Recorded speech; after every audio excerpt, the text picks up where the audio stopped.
The first game is called Authors, so can I ask the contestants to come down and get into the improvising position, the lowest level there. We like to aim for that. Now, Authors is a game where they have a little bit of preparation in the sense that they can, each of them have chosen an author whose style they've come along with, ready to improvise in. But in a moment, I'm going to get a suggestion from somebody in the studio audience for a title for a story for them to tell. And they'll take it in turns telling it, moving on as I press this buzzer like this. So first of all, I'll just get the authors you've gone for. Tony, which author have you chosen to adopt the style of? Well, I'd like to have a crack at William Burroughs. William Burroughs? Well, why not? I'd like to have a crack at him as well. Now, Betty Thomas. Mickey Spillane. Mickey Spillane, our firm ground there. And Paul? Barbara Cartland. Barbara Cartland, yes. Yes, one of my favourites. And John? Anthony Burgess. Anthony Burgess, right. OK, so now we need a suggestion for a title for the story. Someone got a really good one they've come along with? Jack and the Beanstalk. Well, that'll be very topical around about October when this show goes out. Jack and the Beanstalk, OK. Can you manage that? Starting off, Tony, starting with your author, go. Jack was a junkie, eyes oozing pus at the top of the beanstalk, eyes strangulated like swollen tongues. Well, the beanstalk wasn't saying too much neither. Get off your Mustang, Sally. Who do you think you are? I'm talking junk. I'm talking drugs at the top. His nipples firm to the kiss of the shower. The twin downy hemispheric globes of his buttocks slid down the beanstalk. He needed another fix on sewage canal.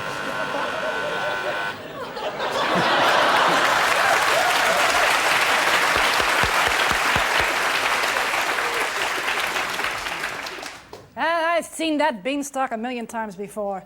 Sure, I knew he was tough. I knew he could talk. But who was this Jack fellow? And what was wrong with my head? Why had I That's it, a Mickey. Somebody slipped me a Mickey last night. Must have been that dame. Yeah, that dame. She bills herself as Beanstalk. Why didn't I think of that? As the sun glistened on the beanstalk's green, beautiful skin, Dr. Edward Palmer crossed the floor of the operating theatre. He had in one hand a diseased kidney, and in the other a bouquet of flowers. Jack walked into the room, and Dr. Palmer turned and said, One of these beans that one is talking of is, of course, a bean going back to bean talking, or as a bean. And what might be interesting, it is Jack, John, Giacomo, Johannes, and I, of course, was born, Jack, on a bean, and a bean talks as indeed a bean can talk, even as we have been into the past tense. And this is very interesting if you like to go up your own fundament, as I do. Try again. Thank you. All right, resume your seats. Yeah. So if you'd like to come forward, ready to do the storytelling.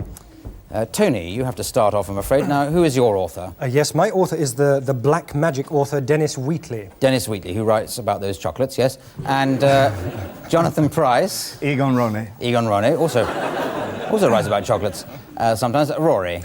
My author is the very famous Jorge Luis Borges. Oh, very famous, sort of Spanish writer, isn't he? Argentinian. Argentinian, yes. Yes, the world famous writer of metaphysical short stories. Yes, he's sort of like the Argentinian Jeffrey Archer, isn't he? And yes, and he didn't offer money to women at railway stations. Yeah. Well, he may have done, and then he's dead now. And neither did Jeffrey Archer, as far as anybody knows. And John Sessions. Robert Louis Stevenson. Robert Louis Stevenson, right. Firm around there. Now, we need a title for this story for them to tell. So anyone got a good title for a story? Stockbroker and the Day of the Big Bang. Yes. That sounded good to me. I think it was something like Stanley the Stockbroker and the Day of the Big Bang. Yes, a very good title. Well done. Thank you for coming.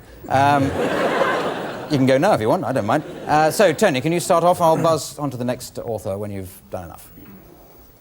As the Big Bang ceremony commenced, Stanley stood before the silver pentangle, his breasts dangling. The white-clad figure of the Countess de Baudricourt found herself suddenly sucked into a satanic vortex of child sacrifice, depravity, and goat droppings. The goat droppings were served up in a rather tasteful mousseline de framboise, as I remember. The whole was in a wonderful setting in Edwardian vicarage, placed rather sort of ostentatiously within the city. On hearing this, Cjreiff turned to Dalman and said, Diles que no me maten, hombre, por caridad de Dios, diles con lo viejo que soy, que no valgo nada, hombre, diles, usted no, diles, por caridad de Dios. It was with a certain lachrymose tear that I took the key out of my father's house in the year of 1751. What a shame it was that he had dealt so long in Lonro and long bonds in Hong Kong and Japan, rather than giving his attention, as indeed he might well have done, to the Appin Stuarts and good Lord Charles. There I was. Good Lord Charles was Stanley's father. He was also a stockbroker. On your knees, farm boy. And taste this rather delicately prepared ta-ta-ta, which... Que no valgo nada! Well, of course, sir, I'm a Jacobite. I spent all my time in the city with my hair combed backwards like Edward Fox. Is that no reason not to be one? I said to David Breck. And forward he came, across the heather. The light was now going down, across the hills. And there I heard the sound of the redcoats getting closer, closer and closer. Oh, David, save me, he said. And suddenly I realised that I'd moved from a novel by Robert Louis Stevenson into the world of David Steele and David Owen. Thank you, that's, yes. All right. Well, but Mike, what's the name of your author? Louis L'Amour. Louis L'Amour, sort of Western pulp writer, that kind of thing, yes. Josie. The Brothers Grimm, fairy tales. Brothers Grimm fairy tales, yes. Those Brothers Grimm, right. And Tony. My author is Dr. Alex Comfort, who wrote the best-selling Joy of Sex. Yes.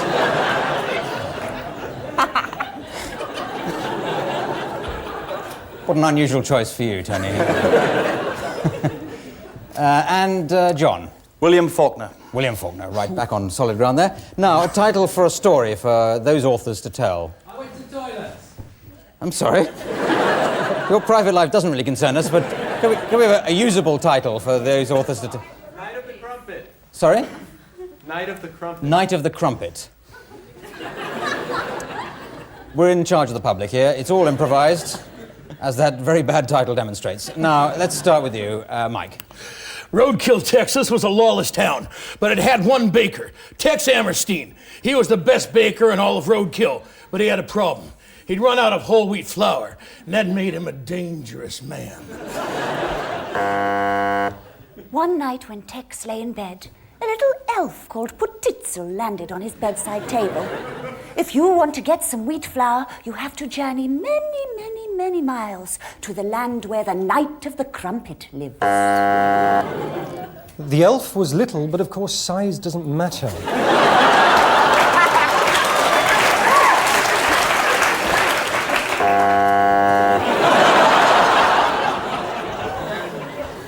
The verification of the delineation of the hope of the answer to the ding-dong, bing-bang, bash of hope, coming down now deeper into the forest of his resourcefulness. Down there into the sanctuary, the butter drip fall down into the crumpet falling lower and lower, driving deeper into the south. The Yoknapatawpha County of her deep deliberateness, the butter dipping, dripping, and deeper and deeper.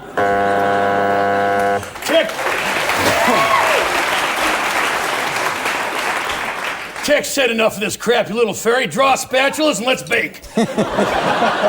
So he popped open his camper oven and they went at it. Well, the little fairy was quick, but not quick enough. Tex whipped out a couple of the best tasting crumpets that he ever seen in his life.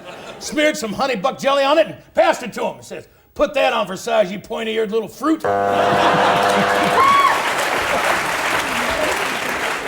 This made the elf very angry.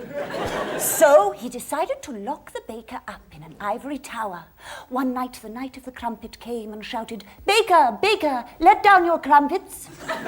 He climbed up the juicy, buttery crumpets and dropped inside, where he saw the baker all alone, sitting there very sad. When are you going to buzz the... Yes, the baker was alone, and there's nothing wrong with solitary sexual experience either. Let me tell you, in terms of...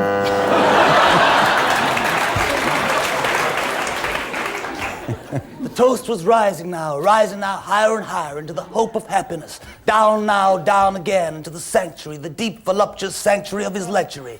There inside, the hope denying, the hope reliving again, revivifying all hope in the answer to the improbability of the indefatigable hope of the answer of the improbable. The butter would come, and down would go the toast, and Holy Ghost and all. Thank you.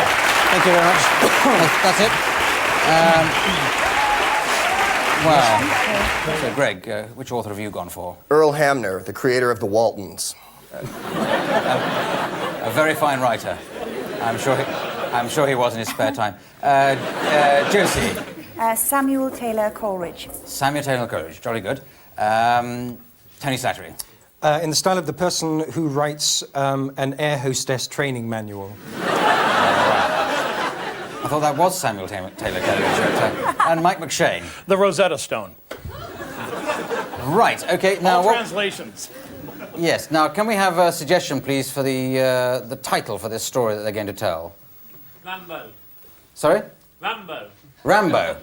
Can we have a bit of plot in it so that we know where we're going? Rambo. No, don't say Rambo. It does have a bit of plot in it, I'm sure. Rambo had a sore toe. Right.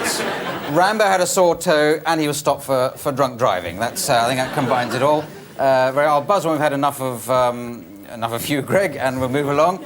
So away you go. Billy Joe and Bobby Sue and Truffles, the pig, all lay around the farm. It was a depression, so we had to eat dirt clods with warm water. Suddenly, Sylvester Stallone drove up, bobbing and weaving the whole way. We couldn't tell he was drunk. Thus spake the ancient John Boy, his voice all filled with woe, and round his neck did carry the corpse of one Rambo. In the event of Rambo's biceps exploding, his liver and most of his internal visceral organs will be situated there, and there.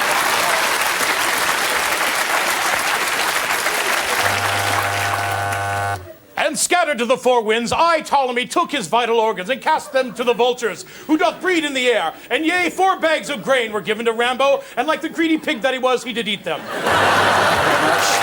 Ending there. Very good. Archie, which author have you gone for? I've gone for Mickey Spillane.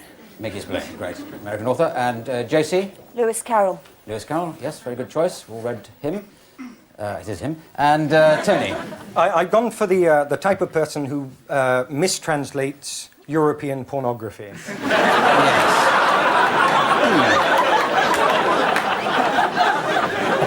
A type you're obviously very familiar with for some reason. Not sure I've heard of anyone like that. Now, John Sessions. The Liverpool Poets. The Liverpool Poets, right. Jolly D. Now, can we have a title of a story for them to tell in those styles? We'll start off with Archie. In that, telling that story, I'll buzz and we'll go on round in that way. So, anyone thought of a title? Sheep rearing in the Orkney Islands. Hang on, now that was a good one there, but it was overshouted by somebody behind me. Sheep rearing in the Orkney Islands. Yes. Got a funny feeling I wish I'd gone to you, but anyway, let's sheep rearing in the Orkney Islands. You've heard of the Orkney Islands, Archie? No. Do you have sheep in America? Yes, we have. I don't mean you personally, but I mean, you know, just... Okay. Okay, beginning with you, Archie. Sheep rearing in the Orkney Isles. Go. It was a hot day, late in August. The sun had just come up. It was blazing. The smog was thick in levels. It was like an ice cream parfait morning. I sat there. I just finished my 3rd bottle of bourbon. Why are you drinking bourbon? Said Alice to the Mock Turtle.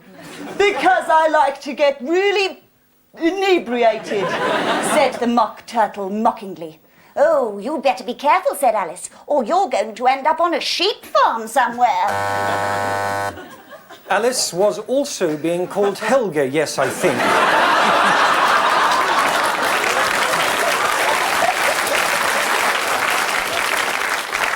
with the mock turtle, it being quite hot. Let's naked be, oh yes.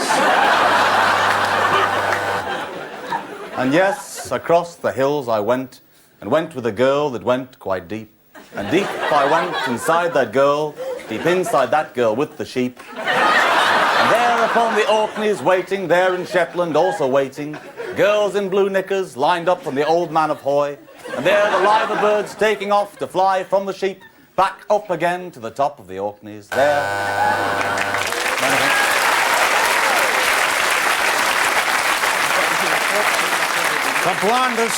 The blondest of the girls that was standing with a little lamb caught my attention. She had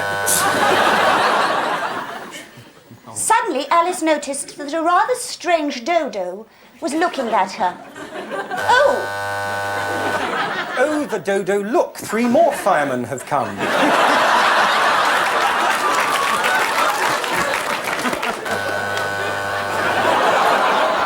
The friends of mine who from Los Angeles came, from Pasadena, from Encino, but most of the time when they're fun, they like it with a big merino. There with sheep, they stand so deep, and there on hills they're awful butch. And like me, they see girls they want to touch. Thank you very much. Thank you very much, everybody.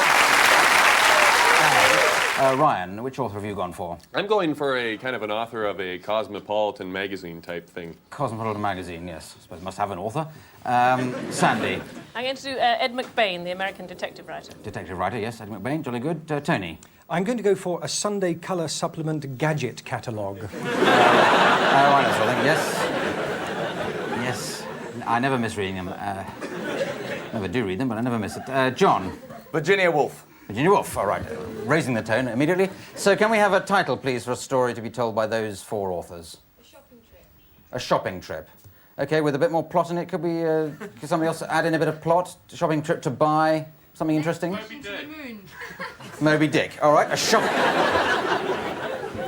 Moby Dick, yes. My grandfather caught Moby Dick, but I can cure that now. Now, so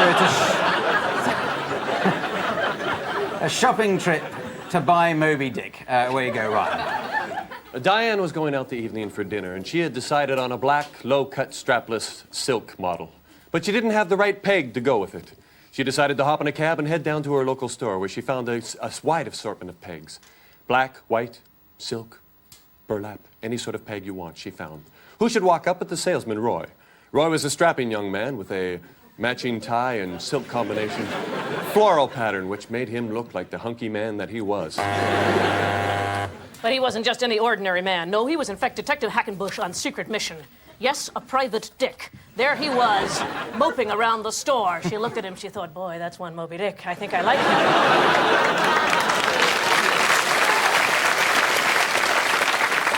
Never mind about this party. Let me sidle up to him. So, whatever your reasons for sidling up, be they business or pleasure, you can be sure of having a fab time with something which is practical and comfortable as well. Because the Moby Dick harpoon cum tease maid with optional snooze button comes in 3 colours: buff, slate and midnight blue, and... She had felt, Mrs. Dalloway, a strange rebuke, both from the mustard cruet and from the dried flowers she had left on the windowsill. Was it perhaps some odd, attenuated memory of Richard coming back as he might have done from the war? Maybe Fred? Maybe Dick?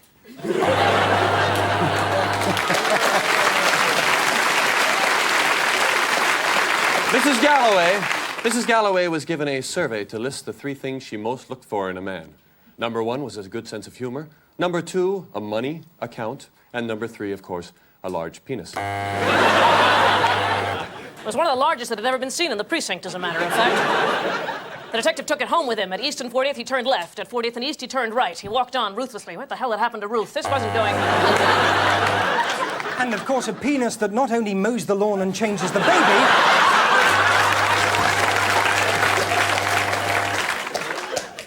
She had felt... She had felt Mrs. Ramsay on the way to the lighthouse that there was perhaps in Mr. Ramsay a notion, a hint, a mere fractured crystalline moment of thought that could indeed be more than simply a fish or a gannet? Was it as old Peter the gardener had said, so rough-hewn and simple as he was, chiselled with a body of old memory? Was it the fact that he was indeed a whale? She hoped so. Thank you very much. Excellent author start. Greg, which author have you gone for? I've chosen C. Clement Moore. Oh, right. He wrote the Night Before Christmas. Yes. Yes, well, very well known in America. And Sandy. I thought I'd do Jane Asher's Book of Party Cakes. Right, yes. Just to keep the cultural level high. Tony Slattery. In the style of a child's letter to Santa. Very very sweet. And Mike? Robert Heinlein, a recently deceased science fiction author. Yes, you're doing it, writing as he was when he was alive, presumably. Not that it matters as a science fiction author. Now, can we have the title of this story for them to tell? It's just, it could be Christmassy, it doesn't have to be Christmassy. Santa gets lost. Santa gets lost. That's Christmassy enough, I suppose. Can we have a bit more plot in that? That might be Santa gets lost where? On the London Underground. On the London Underground, right. Make it easy for you, Greg. Start off, Santa gets lost on the London Underground. I'll buzz when we've got the idea of your section and move on. Where you go. 'Twas the night before Christmas. 'Twas the night before Christmas. Almost Christmas Day, and Santa was lost on the London subway. The tube was all roaring toward Old Acton town, and Santa was knackered because he didn't know where he was around. Actually, you can make a super Santa's knockered cake yourself. Now, all you're going to need is a lot of fondant icing and a tremendous amount of space in the kitchen. It helps, of course, to be immensely wealthy and have a kitchen rather like I've got. But it can be done in a kitchenette with a small Swiss roll and a large bowl. Dear Santa, don't bring me a large bowl like you brought me last year, you fat git, because I specifically wrote to you and said I wanted a Masters of the Universe torpedo with batteries in it, but my sister disappeared with it into her bedroom.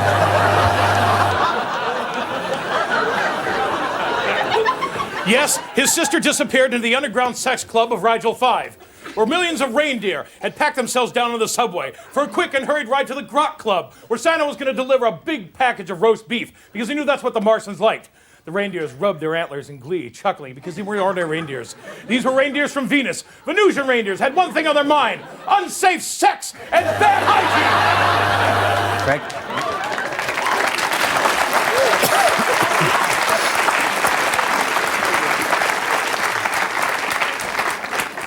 Yes, the reindeers were randy. They wanted a bonk. And so they knocked Santa down and started to tronk. They did. Of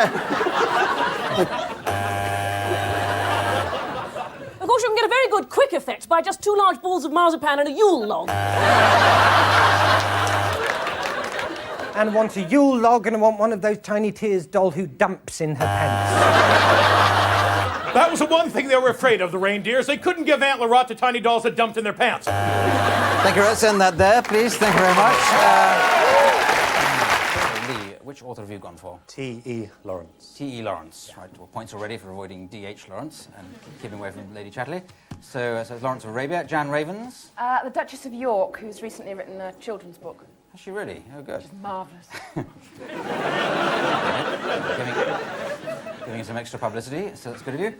Tony? A package holiday brochure. Nice. Yes. Always the academic subject for you, isn't it? And Mike? Joseph Wamba, a hard-bitten police novelist. Ah, right, yes. You read him, seen his films. Now, yes, we need a title for this story that they're going to tell. Can anyone think of one? No, so it's a story with no title. Come along, I must just press you on this. By the riverbank. By the riverbank. Can we put something by the riverbank? Give more of a plot to it. What was that like? Dap by the riverbank. A dap? A dap? A duck by the river. Oh, right. A dap. It's a duck or a dab chick, I think he means. A dab chick, which is a type of duck. So a dab chick by the riverbank meets a speech therapist. So, okay. All right, that's the story. Dab chick by the riverbank meets a speech therapist. Away you go, Lee. It was the 4th day in the desert of Ala Akahara. Our camels were dead. We were walking with their carcasses on our backs. We walked for miles and miles and miles. In the distance, we heard flowing water. Ah, it must be the river Spleen, we all cried. Oh, God, it's really difficult trying to think of this bit. Down by this river thing, and it was out in the country like any perfectly normal person would be, not in the town where you get all those sort of proles and scum and oiks and working class people. And anyway, we met this dad chick called Jeremy. And Jeremy is wearing a purple and white spotty ribbon in his hair. Like I do, it's sort of in joke which nobody else will understand. But anyway, me and Andy think it's funny. And fun is certainly one of the things you'll be having at the International Dabchick Hotel and Leisure Complex. Yes, look over those spreading river views with plenty of things to do in the evening as you dance the night away to the Organo Dickhead Chorus. The Organo Dickhead Chorus was playing loud and fast by the river spleen. Detective Mallard from Precinct 12, the Wild Waterfowl Division, was sucking on a gin and tonic, trying to drown his sorrows. He let in 3 crack-dealing Mallards go, and he was going to catch hell in the detective's office next week. Detective Mallard grabbed me by the throat, took me to a corner and beat me severely. As the pain coursed through my body, I felt a kind of pleasure come over me. This is the same sort of pleasure that one feels when one learns to ride helicopters, which, although one only really does to keep in with one's husband, one really does love it. And helicopter noise is one thing you won't be getting because each room is fully double-glazed with tea and coffee making facilities. Which came as a slight relief because the hangover he had the next morning was pounding against his head and making his beak bleed. Okay, thank you very much. That's another. That's a very good. Ron, who have you elected to go with? Kurt Vonnegut Jr. Kurt Vonnegut, science fiction author, yes. Jolly good. Sandy Tosvig? Enid Blyton Sr. Enid Blyton Sr. Tony? The Marquis de Sade. Yes, and why not? In the original or just... No, translated. Translated. To Norwegian. Yes. And Rory? I'd like to do Desmond Morris, the third. OK, so now we need a suggestion, please, of a title for the story they're going to tell in those authors' styles. Anybody? Annie. Annie? Could we add a bit to that? Annie does something? Annie the Orphan. Annie, get your rifle. All right. Annie the Orphan, get your rifle. That avoids copyright problems with any other book a bit like that. So where you go, I'll move you along with a buzzer when we get to the next author's style to come in. Where you go, Ron. Annie was a veteran of the Second World War and had a small house in Manchester, and so consequently was able to travel in time at will. She found herself in the court of Louis XVI. She sat down in a chair and it immediately broke. This put her in trouble with the palace guard. She was in quite a lot of trouble. Yes, she had travelled with Will, but Will hadn't got permission from his mother to be out. Well, this looked very bad, so she talked to her dog, Timmy. "Hello, Timmy," she said, and then she was arrested for being a bit of a lunatic.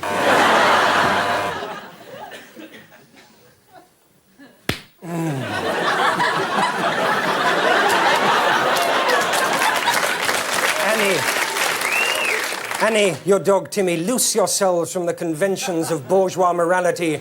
Saw your own leg off and hit me with it.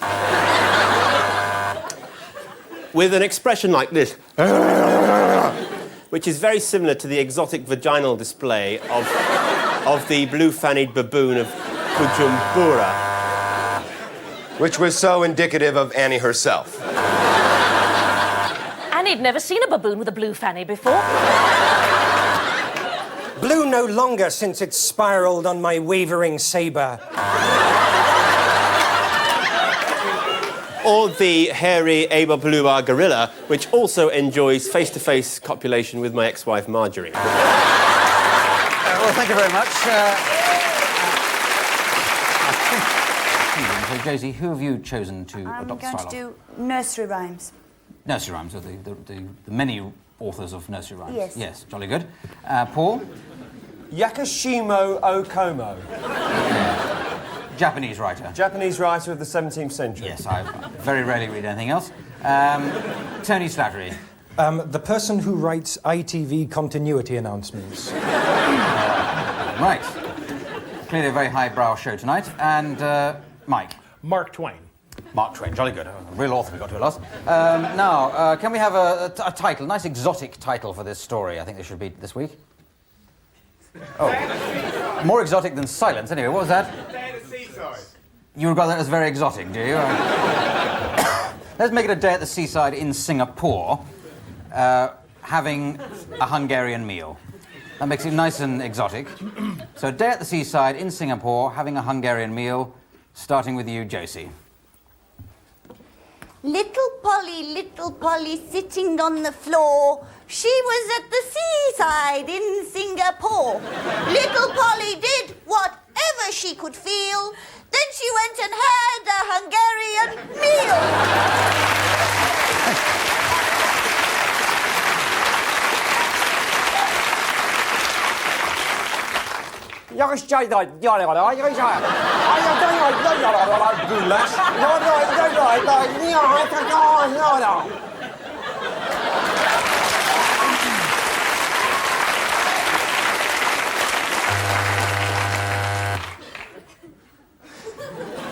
Yes, and there's a definite Japanese flavour to the sparkling new season on ITV.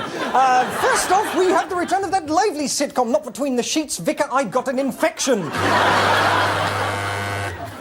Well, Huckleberry Finn went to the clinic for the infection, but unfortunately none of the doctors spoke his particular brand of homespun American English. So he went over to his friend Tom Sawyer and said, let's slaughter a pig and make some goulash.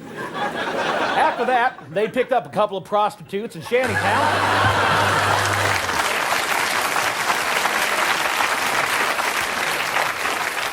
Oh, could I be in heaven or could I be in hell? I found a pixie in a seashell. Isn't it lovely? Isn't it cute? Let's go and take him to the prostitute.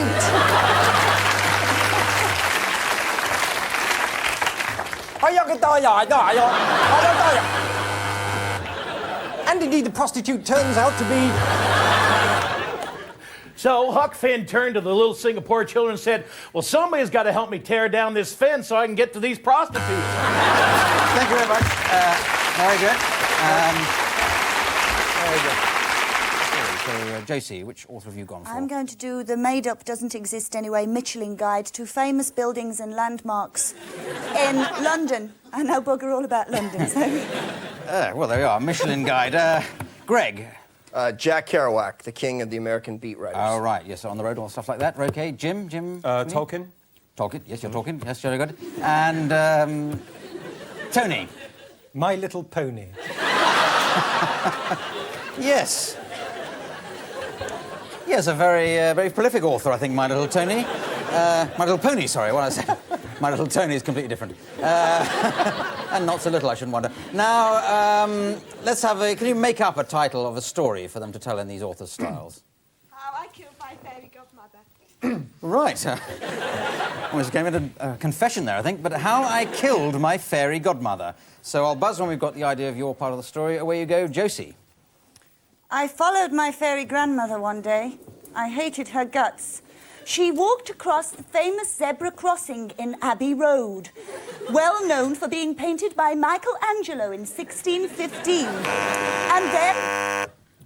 London was cold and foggy, but it was cool because I was in San Francisco. I was tripping down the streets. I pulled a reefer out of my pocket the size of a huge black drummer's leg, lit it up. Easy. Gandalf took the reefer in one and smoked it. Suddenly his voice went all high. So, Frodo, what do you make of this? Frodo was impressed, and a shadow fell upon his face and a chill entered his heart. At that very moment, thousands of people suddenly swarmed on them. They were orcs, and some were ringrats. Some were ringrats, but suddenly they turned into gaily, brightly coloured little ponies. Why is everything so garishly coloured? It's because we all take methyl dexamphetamine sulfate. The little ponies were making a nice little trip to Big Ben. So called because the first politician ever was big and called Benjamin. The little ponies were crazy cats, man. Little horses with legs that moved to and fro. You couldn't even tell how much, man. They were wild. I saw my fairy godmother there. I broke a wine bottle over her head. She was well cheesed off. At that moment, riding on Pixie Licks was Strider, Aragorn, son of Arathorn, known to the hobbits as Big Toolkit with halitosis. Known to the little ponies as Big Pony. I bet you know why. Thank you, that'll do. Thank you. Oh dear. Jim, who are you going to go for? Conan Doyle. Conan Doyle, Sherlock Holmes, all that stuff. Very good. Paul Merton, who are you? I'll do the AA handbook. Ever-expanding reading list you have. Roadmap something. Steve Steen? Jacques Cousteau. Ah, very good. And Tony Slattery? I'll do Dr. Alex Comfort, the author of the new revised Joy of Sex. Yes. I think you cooperated on that edition, didn't you? I've seen the photographs. Now, can we have a suggestion of a title, please, for this story? Pan Ethel, where are you? Pan Ethel, where are you? Pan Ethel, where are you? Pant and Ethel, where are you? Yes. Well, I've read that already, but never mind. Let's do your version of that. Pant and Ethel. I'll take those, maybe, I don't know, a Swedish couple or something like that. Pant and Ethel, where are you? I'll buzz when I've got the idea of your part of the story. Where you go, Jim? It was a chill September morning. The silence in the room was deafening, apart from the occasional tap-tap of razor blade on glass. As Holmes whisked himself up and whisked himself up another line of coke. I tried to distract him by reading a story from the paper. Pant and Ethel have disappeared. Shut up, medic, he said, and passed the coke. There are no services on this motorway for the next 50 miles. I turned to look at Pant and Ethel. Suddenly, it was the form of my hideous enemy, the shark. Like shifting ballast from a boat, I soiled my wetsuit immediately. If you do shift a big amount of ballast, make sure it's away from your partner's face. So who's your author, Jim? Agatha Christie. Agatha Christie. Jolly good. Steve? Andrew Morton. Andrew Morton, yes. Ooh, a very unpopular author, our royalist members of the audience. And Paul? Hello Magazine. Yes, and Tony? The Rhyming Couplets of Rupert Bear. Right, a fine selection there. And can we have a title? Make up a title for a story? Weasels in the fog. Death of a stand-up comic. That's two or three of them with some experience of that. So away you go. I'll buzz when I've got the idea of your story. Inspector Throgmorton surveyed the scene. There lay Charlie Chuckles. He was dead. Miss Marple entered the room. What do you make of it, Miss Marple? The frail old lady looked at him and said, I've still got all my own teeth, me! I stopped him throwing himself down the stairs just at the last moment. It could have been so much bad for him. So much bad for him. That's Andrew Morton for you.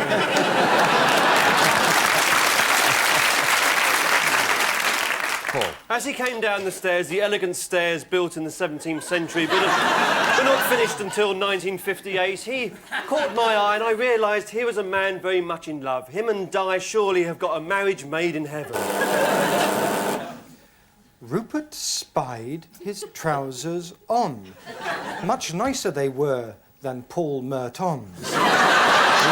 With this thought in his head, he leapt out of the window. Then he wept, for he did see along the street someone who he thought was a bit of a geet. You're babbling, Miss Marple, said Throgmorton. You're talking in rhyme. What are you talking about? I'll tell you, I was so depressed I threw myself and tried to impale myself on Barbara Cartland's eyelashes, but it just didn't work. Barbara Cartland, can there be a more respected woman in Great Britain? Barbara Cartland, witch and hag, too much makeup, fascist bag.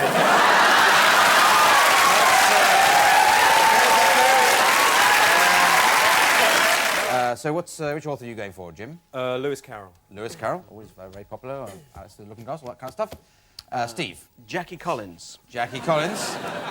Almost equally popular author. Yes, Tony? Well, I'd like to do it in the style of that weird, disembodied head who does the TV ads for the Sun newspaper. All right. I think that is Jackie Collins, actually, but never mind. Mike McShane. A favorite American children's author who passed away a year ago, Dr. Seuss. Dr. Seuss, yes, we're all familiar with him. Now then, title for the story, that's all we need. That's a nice, simple story. The life of the nursery school. A day in the life of a nursery school. Right, that's, I think, reasonable enough. A day in the life of a nursery school, starting with you, Jim, as Lewis Carroll. Take it away. Alice was feeling very flustered. The 5-year-olds had just set fire to her feet. It was a perfectly normal Friday, but she felt somehow a little stoned. Don't bogart that joint, bitch, said the big caterpillar in the corner. Pass the duchy on the left-hand side.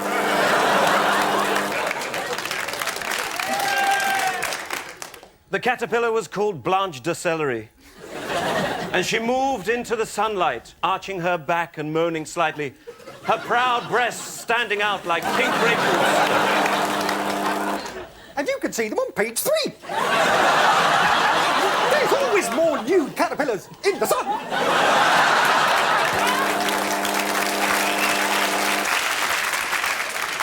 Alice said beyond belief, I will not smoke that massive spleef. That massive spleef is so huge, I feel like riding in your luge. And the caterpillar then, he got in and said, my name is Ben. Get in my luge and then we'll fly. We'll fly and then we'll say goodbye.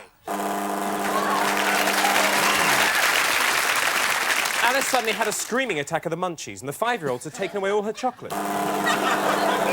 And then 2 Dutch lorry drivers came in. One was called Truck Van Rental, the other was called Hertz Van Hire. They stood there playing the Alice bingo game.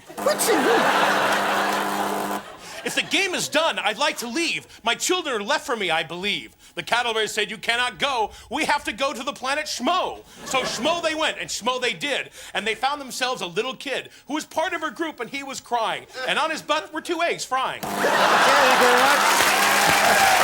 That's it. Thank you. That's it, yes, very good. Tony and John are going to play the first game, and it involves them making up an advertisement on the spot. What they've got to do is advertise a product suggested by the studio audience, but in the style of the music it'll be played in. I say they'll do it one by one. So Tony's going to go first. Can we have a sort of, some sort of rugged product that Tony could advertise? Fish. Deodorant. BMW. Medical. Hang on, wait a minute. So, do you work for an advertising agency? No, I think they're BMW, sort of that sort of car, sports car, fast car. Fast car. Tony, but to the sound of this music.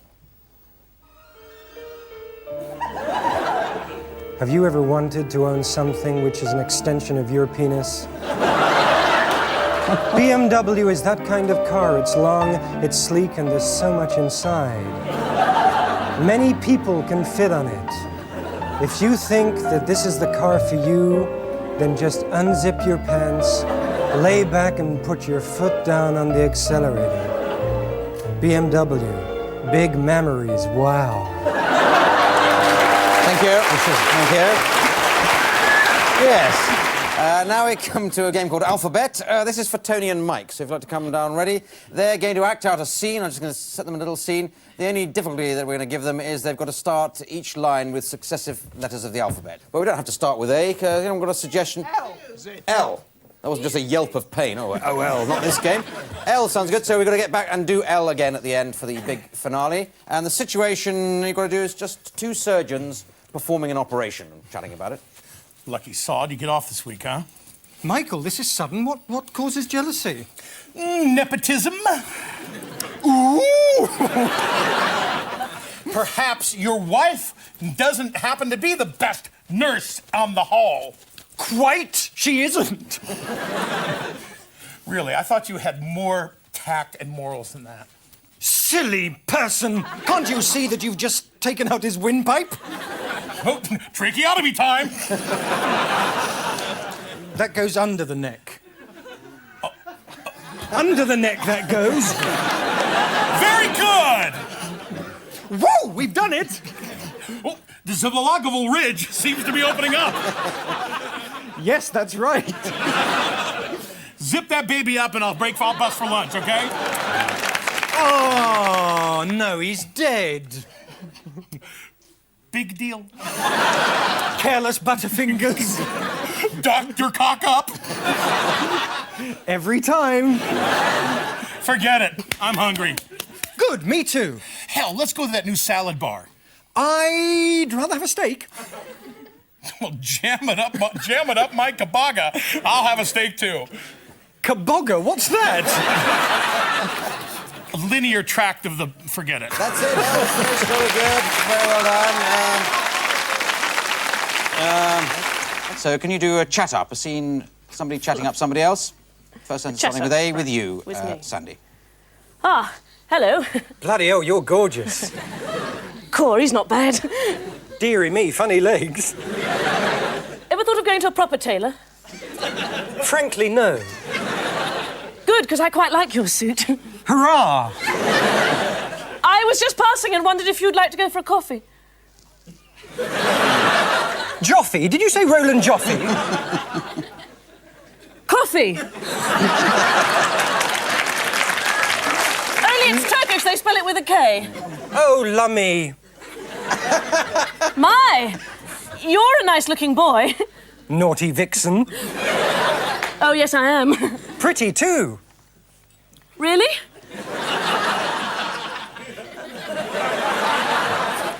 Queer, I am. Never mind. So are all the boys I meet. Tony. You. Ah! Venereal disease. Well, wouldn't you know? You? Xylophone? Yes, for many years now. Zing when the strings of my heart. Well done.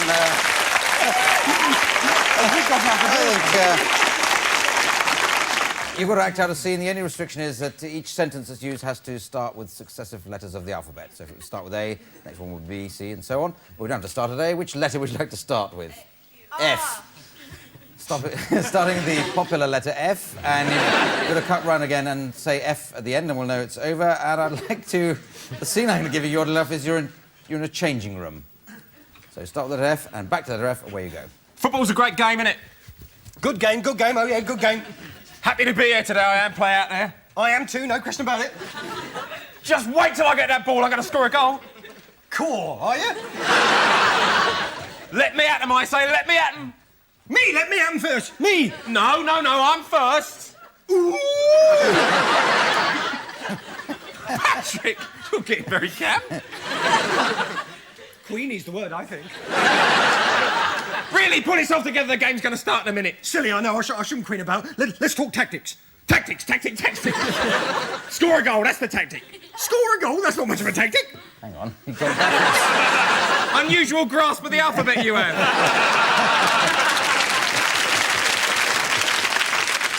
Very unusual, and that's my tactic. I'll baffle them. Well, it just might work. Xylophone, what the bloody hell's that doing in there? That should be in a changing room. Yes, it's my mother. She left it here before she went off to look at the animals. Zoo, that's where you get animals. Ask my mother about animals. She knows all about them down the zoo. Bloody hell, she's an intelligent woman, isn't she? Cow, that woman is a cow. Dear me, you shouldn't talk about your mother like that. Every time I see her, I think, you're an old cow, I think. Phew, your feet smell. Well finished there. Very straightforward. Don't have to start with A there. You've got a favourite letter? I. Q or I? I think Q is a good one. You start on Q and you end on Q. And you're two pilots landing a plane, presumably. Starting on Q. Quentin, can you open up the flaps? We're coming in pretty fast. Right.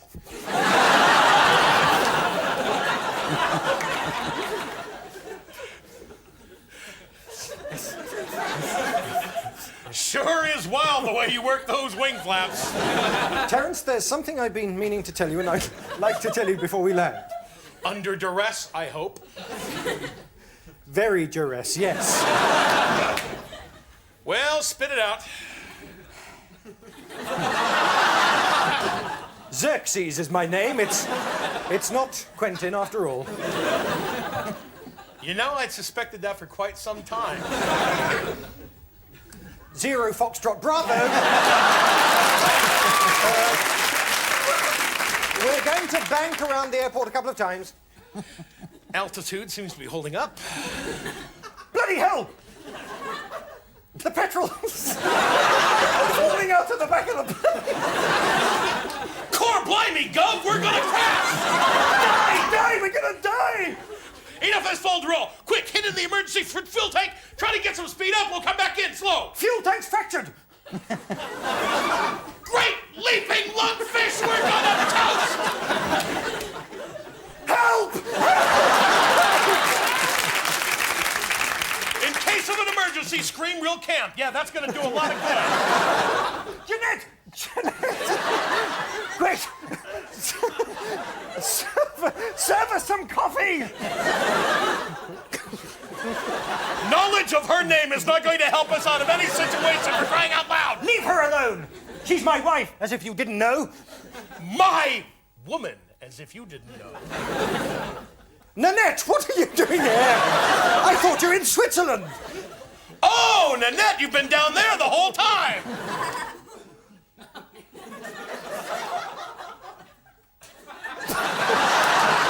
Please, Nanette, not now. We're going to crash. Question. Very good, Bartender. So we're going to start with A. Can you think of another letter of the alphabet? W, okay. Yeah, okay, no, W was straight in there first. Start on W and you end on W. And your scene is Mike. You're a scientist who, due to some weird laboratory accident, you're turning into a fly. And Tony, you're a fellow scientist who's coming on to see how he is, check him out, generally help. So start on W. Wait. Don't clean that dog down. I want to have some lunch. Xerxes, come here, quick! Yes, I finally completed it. I'm almost a human fly. All right, don't rub it in. Bloody hell, the transformations happened quicker than I thought. Crazy, isn't it? But I feel superior to all humankind. Don't be ridiculous. Enough of your febrile ramblings. Right now, let me land on your shoulder. Flip off, would you? Go ahead, despise me. Now you can marry my wife. I'm not a man anymore. I'm a fly. Half a fly. Idiot. You'll never get the secret ingredient to this. I'll rule the world. We'll soon be covered with flies. Yes, more flies on a hot day in an Alabama-Tennessee Williams play. Jay's fluid! Take that! Now you can't take over the world, can you? Kevin, you fool! What have you done? Lord have mercy!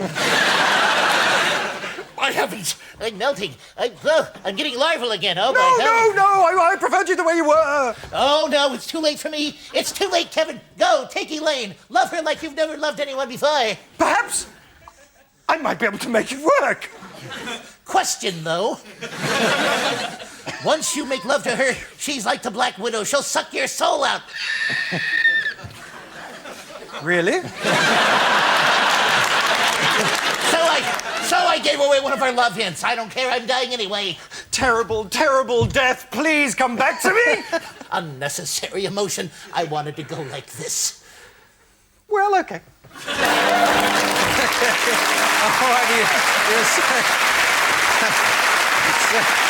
Oh, dear. 500 points to Mike, and it would have been 500 to Tony if you hadn't left out V at the last there. Never mind. All right, now 45 points everybody on that round. Now, this next round is called American Musical. The idea of this is all four competitors improvise a musical based on the life of somebody or bodies in the studio audience tonight, with the assistance of Richard Vranch of the Comedy Store Players. So I'll just go and find somebody on whose life we can base this musical. And I think I'll come to you. I don't know why. Now, what's your name? My name's Simon. Your name's Simon. Jolly good, Simon. And where do you come from, Simon? London. London? Finchley. London Finchley? Yeah, as opposed to London, England, right. Now, I wonder if you give me something that's happened to your life on a Thursday. I've played football. You played football. Jolly good. Playing football. And I come to you. What's your name? Phil. Phil. Yeah. Something's happened to you on a Wednesday. Yes, I've been stopped by the police. Stopped by the police? Not from playing football, I hope? Absolutely And your name, can I ask you? Lawrence. Lawrence. Fair enough, Lawrence. No, it's a perfectly good name. I hope so. I should imagine. Where do you come from, Lawrence? France. France. And has anything happened to you either in France or in England on a Tuesday? On a Tuesday? Yes. I woke up. You woke up? Yeah. Right, OK, so that's the three things for the American musical. Waking up, playing football, and what was the other one? Stopped by the police. And stopped by the police. Away you go. Good morning, honey. Good morning, darling. Oh, I'm still tired. I had a bad dream. Did you? What did you dream about? Oh, you know, the same thing I dreamt about last time I had a dream. I dreamt I saw you in a lawn, a pitch, something green. It was obscene. And yet each side there was a net. That's funny, because I have the same dream. I had big shoulder pads. Even bigger than you have now, do you? They were huge, and a helmet on my head, and it was painted a very bright red, and I was running. And I had a small pig in my hand. A pig in your hand. Except its belly was sewn shut, and I passed it, and I went, hut, hut, hut, I threw it. Stop! you've done? You've just created American football. Thank God! Hi, Mom. Hi, Dad. Hi, darling. I've got a bit of bad news, I'm afraid. What? Tell us. Boy, have I had a day when I tell you it's gonna blow your minds away. Tell me the rest. Come to my breast. Well, I was just walking down the street. I was on my way to luncheon when I was stopped by a policeman, and he abused me with his truncheon. Did he beat you? He beat me. Did he whack you? He whacked me. Did he make you drop your pants? No.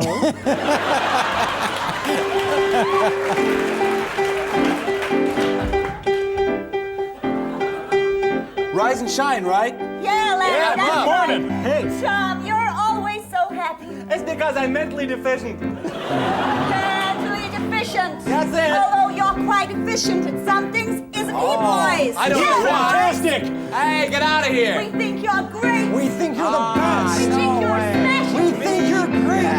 We think you're wonderful. A microcephalic morning call. Hey, you're going to my head, guys. Oh, not feeling too good. Oh, yeah, I just remembered. I got tuberculosis. That's great news. Well, let's end on that. Thank you.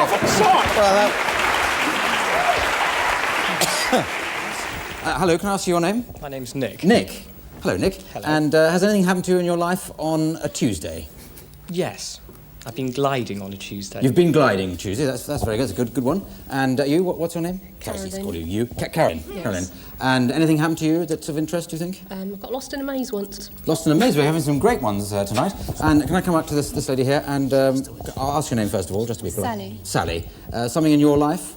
Went to a party. Went to a party. Good. We've got a great American musical in prospect here. The three events are going to a party, getting lost in a maze, and going gliding.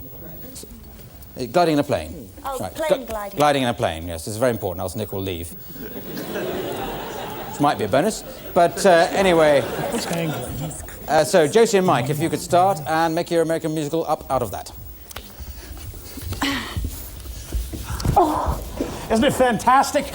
Look at us. It's wonderful, darling. I feel like a bird, a great big bird. We're better than a bird. We're human beings taking a flight, scoffing at our winged friends. Darling, the wing! Oh my God, it's breaking! Tearing. A big seagull just ripped a chunk off. Yes!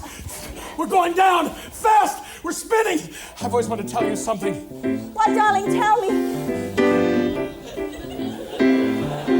If I had to go down, I'd go down with you. If I had to crash land, I wouldn't be blue. And when together we glide, I'm not scared if we die, as long as I glide with you. Hang on tight, here's a draft current. Whoa! If we keep flying like this, before we splatter in the ground, give me a kiss. And when they write our obituary, we'll go down quite contrary in history. Hang gliders in love. Oh, darling, let's crash land onto that piece of privet. Okay! Hey, you two, I've just landed here as well. I was circling you for about half an hour. Were you the guy that clipped our wing, bub? No, not at all. Things have been really strange in these past couple of days. Do you want me to tell you about it? Uh-huh, sure do. Okay. Listen, here is my really bizarre tale. I'm going to keep it short. I went for a little bus ride, and I ended up in Hampton Court. I don't know, I was popping some pills. I guess I felt a bit crazed. But suddenly I woke up, I thought I was a glider, and there I was, in a maze. In a maze? Do you mean we're in a maze? Ah! Yeah, you're amazingly in a maze, man. This is where we just hang out and drink and look at the sky and look at the key light so our eyes twinkle. But it's a wonderful place. What? Does it mean that no matter where we run, we'll still come back to the same spot? That's right, you'll keep looking like an asshole. That's fantastic! We can do anything. We can run around the maze. We can run so fast till we're all in a daze. Let's run! Run! And act stupid! Stupid! And run! And dance! And dance! Thank you very much. Thank you. So, a lady here in this rather nice pink outfit. Can I ask your name, first of all? It's Helen. It's Helen, good hit. Hello, it's. Now, can I ask you something you like doing in your life? Making chocolate cakes. Making chocolate cakes, that's great. And something you're hoping to do in the next year? Fly to Paris. Fly to Paris, great. And making chocolates, flying to Paris. And something you don't like? Doing the washing up. Doing the washing up, yeah. You brought your own prompt with you, that's very useful. Get him to do the washing up, I thought would be a good idea. So doing the washing up, flying to Paris, making chocolate cakes, that's the musical, so away you go. Well, there it is. One of the best French chocolate cakes I've ever made, except I don't have enough chocolate for the icing. Oh, never mind, dear, but don't you think you've made rather a mess of the kitchen? Ah, yes! But that's half the fun of cooking, is the cleaning up afterwards. Yes, but who's going to do it? It's me, always me. It's me. You are full with glee at your cake, but that's your mistake. You always leave all the cleaning to me. Hey! Now don't complain, baby. Hey, good looking. You clean up and I do the cooking. That's the way we've planned it for all these years. Hi, I'm Brad, the tap dancing air steward. Oh, Brad, don't you live next door? No, but I tell you what, I'm gonna take you away from your domesticity and fly you to Paris. I'm with Air France. Great, because we need some Parisian chocolate to icing off this cake. You came in the nick of time. I'll take the cake. Let's You be on do, our baby. way. It's so real. Let's go. Let's go now. Over the sea to France. Oh, oui, oui. Venez avec moi. Oh, oui, la plume de la donne. La Tour Eiffel, Oh. l'Arc de Triomphe. Is he Jacques Brel? Oh, look, full of fame. Couldn't that be Notre Dame? Yes, we're here. Don't you see? It's a holiday. Holiday. Holiday. Who's that? Hi. I'm Henri, the bummed-out chef. I have chocolate in my pockets for frosting, Chocolate? but I have no cake. Ah, zut à l'heure faire. Don't be sad. Ready to be glad. We got a cake for you. Heaven's sake, put on some of your chocolate. Do. You have brought a cake for me. I'm in ecstasy. I have the frosting, you see. Oh, The look! frosting on the cake, it looks splendid. It's beautiful. Your work is fantastic. But these plates are dirty. We need to do something about it. Come on, everybody. After 3. 1, 2, 1, 2, 3. Let's wash up, everybody. Let's wash up, everybody. Let's wash up and get clean. Wash up. Everybody, let's wash up.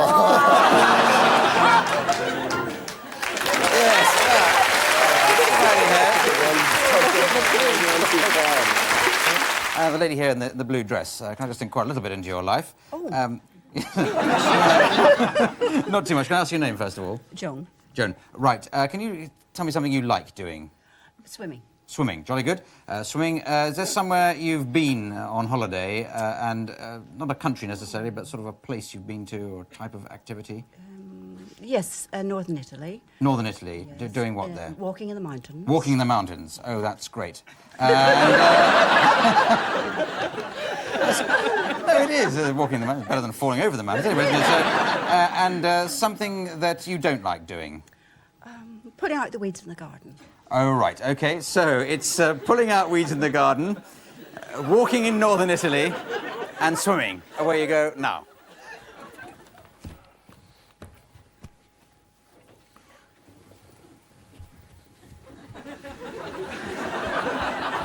Mom, look, I'm dog paddling. Oh, that's lovely, darling. I'm so pleased your daddy taught you to swim before he died. I want to drown. I didn't know that carrying me up the stairs would break his back. Keep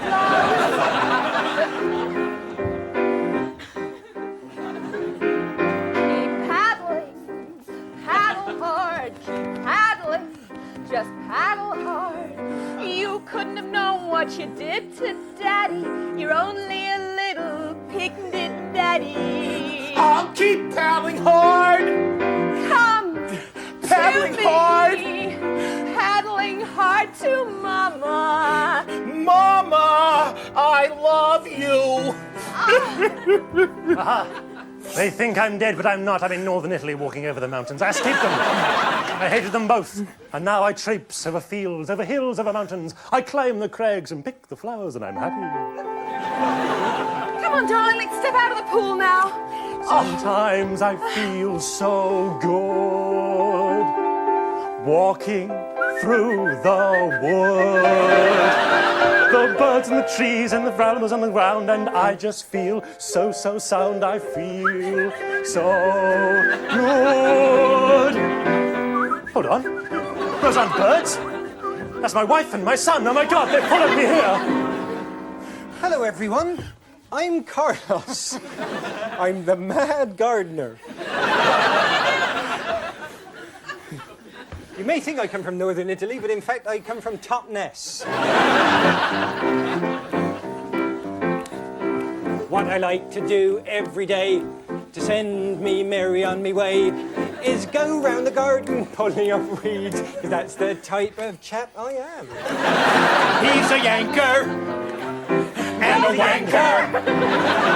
He's a yanker of the weeds. Yank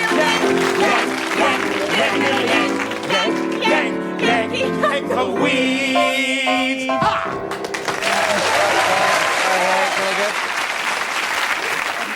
Let me come along here to this gentleman here in the jumper. What's your name, please? Charlie Thompson. I'm Charlie Thompson, right? I'll just call you And now I want something nice happened to you in the last week. You got your name? Or the last 20 years. I mean, we've got all night. I went to see a film. You went to see a film. That's very good. See a film. Now, something you dislike that's ever happened to you.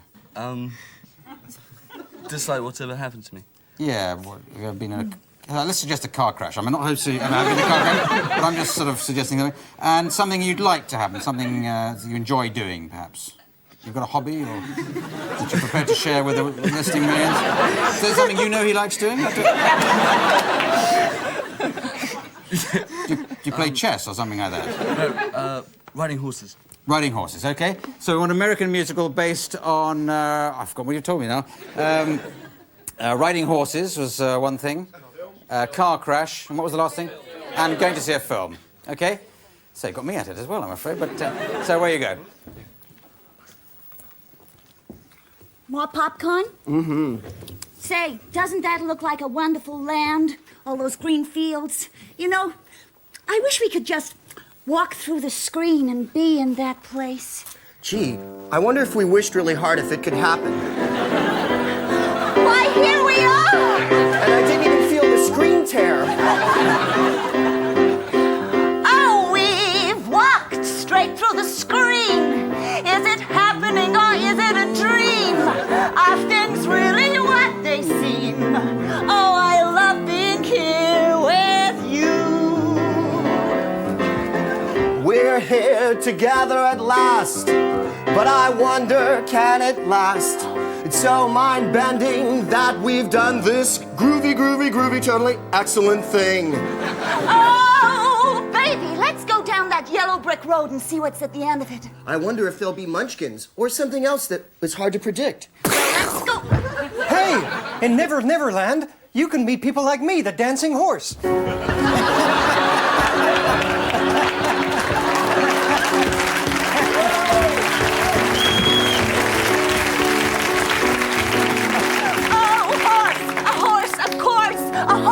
Here we are on the inside of the screen. Can I go for a ride? Horse, It's my dream.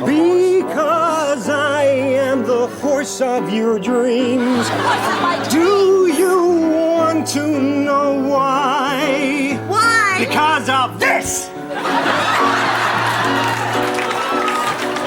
I think I'd rather go by car, dear. And look, there's a car.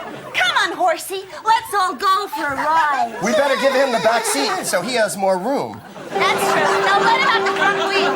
All right, he can have the front. You know what I feel like? What? I feel like it's good to be alive when I'm with you and we're going for a drive. Everything's groovy and we've got a horse. I think I'll call him Hoofy. I feel so good with you because we're going for a drive and it's totally new. I think our horse is a little goofy. And do you know that nothing can happen? Nothing can happen. Nothing bad. Except, Nothing bad. What's except that tree? Can't you see? Can't you see? the tree is coming for me. Thank you very much. Very good. Yes. All right. Stunningly good way. Well, you say you look at a bright prospect for this. Sorry, have I just jumped in your time? Oh, don't worry. What's your name, so we know who we're talking to? Pete Smith. Pete Smith. Right. So, That was done. yes. Vicar with a stutter. Now, can we have something in your life that you like, you enjoy doing, a hobby or something like that? I like driving my car. Driving a car, jolly good. And something you dislike or something you're trying to avoid? Trying to get it through its MOT. Something not connected with the car. We want to do a range of your life, not just concentrate on your garage bills. I hate getting up and going to work in the morning. You hate getting up and going to work, fair enough. And something you're looking forward to in the future? Going home tonight. This is going to be a scintillating musical, this, isn't it? What's going to be at home? Just think of something, imagine something at home there, something interesting. A holiday. Is it a nice holiday you've ever had? Yeah. Well, don't tell us about it. Did you ever go skiing? No, I can't ski. Right, never mind.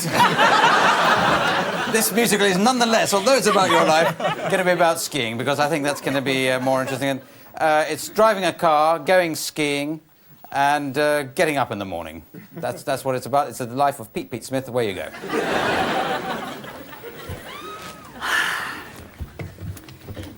I've made your pancakes, baby. Oh, who gives a good goddamn?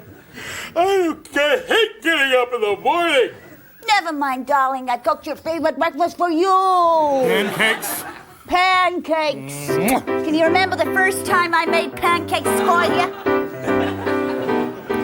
It was the 4th of July, and I started to cry, 'cause you made me so high when you said, will you marry me? I was full of glee. You remember? You went right in and you whipped up the batter. You didn't care at all, just like it didn't matter. Then flapjacks, 1, 2, 3, for you and for me. Yeah. Ah, that was great. Listen. Hi, I'm Ralph, the dancing ski instructor. Hi, Ralph. Hi. Hey, let's go to a dry ski run and ski. Yeah, sure, I'll call in on my vacation. Let's have some fun. Yeah. Hey, we haven't got any way to get there. I just happened to be passing by. My name's Nipsey, the lovable driver. Pile in, gang. Do you mind? No, everybody pile in. But don't mess up the sight lines. We're driving on a holiday. We're all gonna go real far away. It's a ski holiday for everyone.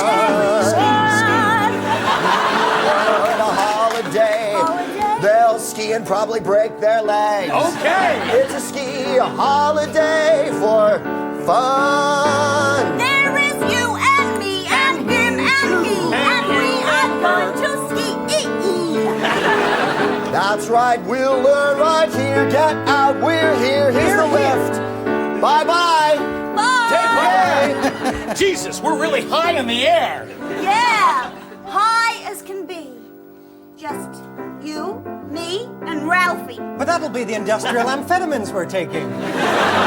I'm moving so fast. Moving so fast. I'm skiing so long. Skiing so long. I feel so in control. In control. I know it can't be wrong. You're skiing. It's a beautiful feeling. Just run over him. Excuse me, sir. What's your name? Bernard. Bernard. And what's your job, Bernard? I'm a doctor. You're a doctor. Oh, great. Now, have you got any sort of happy experiences you can recall? In any time in your life, a happy experience? The birth of my children. Birth of your children. That's very good. So, Bernard, doctor, birth of your children. Any nasty experiences? Yes, an attack of mumps. An attack of mumps? Yeah. This has come before or after the birth of your children? Sometimes it's instead of, isn't it? I don't know. And have you got any ambitions, any places you'd like to go to, any things you'd like to do? Or to retire and travel around the world. Retire and travel around the world. Any particular country? No, just anywhere. Anywhere, just anywhere. OK, so we want plenty of travelling in this, right around the world, for Bernard here, who's a doctor, featuring the birth of his children and an attack of mumps. Those are the classic features in most American musicals, I think. So away you go. Take it away. Oh, thank goodness. That's surgery finished for today, darling. Oh, hi, Bernard. Hi. Oh, it's kicking. Yeah. Oh! Wow, that's going to be some kind of footballer, right there. Oh, or a doctor, maybe. There's hoping. Can you feel something? Yeah. Oh, please, Bernard, let me take your coat. Please, Bernard, let me feel your throat. Oh, you've got lumps. You've got the mumps. Oh, no. I was thinking when I got up this morning and I looked down there, I thought, hey, that's something big and it's not just air. Will it affect our chances of traveling the world? No, Bernard, no. Lots of joy will soon be unfurled. Oh, Bernard, no, Bernard. Breathe, breathe, breathe, breathe.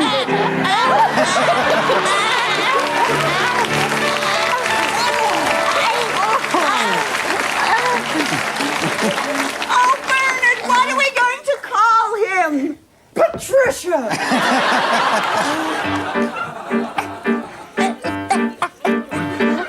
I'm Patricia, I'm the mixed-up boy girl. You're my mom and you're my dad. Take me round the world. I'm the mixed-up boy girl. Been mixed up for very much longer. What was that smell, you punger? I know you filled your diaper already. He's so sweet. So sweet. Come on, let's take him on a tour. Come on, let's not waste time. Come on, let's take him on a tour right now. Right now. Shall we go? Why don't we go? Hello? Hello? Excuse me, madam. Is this the midwife you sent for? Well, you're too late. Dr. Bennett, is that you? Are you feeling ill, sir? I am dying. Hi, Dr. Bernard, I don't know if you remember me, but I'm an incredibly wealthy American with no moral scruples whatsoever. What's new? Let me get you a drink, you nice man. No, darling. Tell us about your condition, sir. My liver's just burst. My kidneys are swollen. They're swollen. Swollen. My lymph nodes are as big as sponge cake. And my brain's turned to stolen. But with my last dying wish, I'm going to give you a check. $50 million. Use it on the road. Enjoy yourselves. What the heck? Oh, this is just what we could use, sir. I think we'll go on a cruise, sir. We'll set up our own gynecology unit in Thailand. And then you can fix me up and make me one sex or another. Or another. Like my mother. Like your mother. Or some other.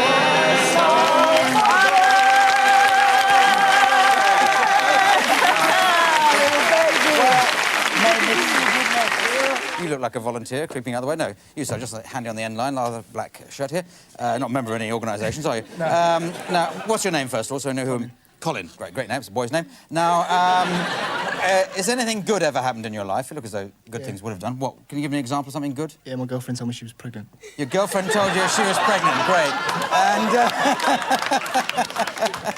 sounds good for you. And not necessarily for the baby, but there's so anything bad ever happened? You know?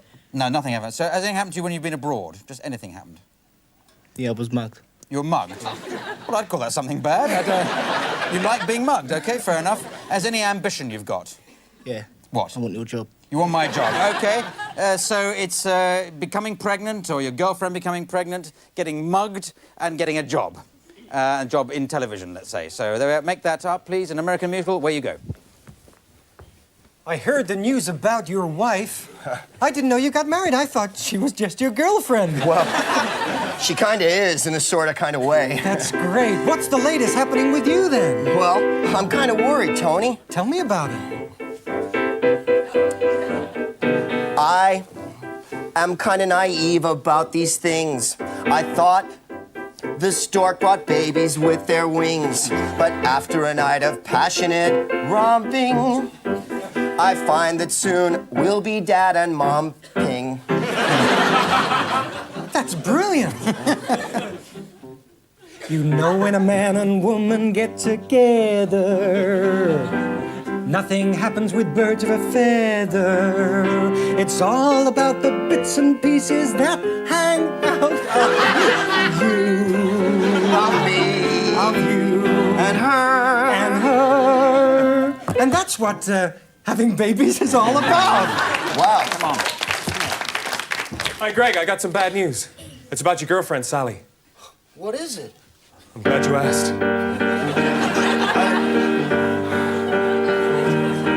Let me tell you about Sally. She was walking down an alley.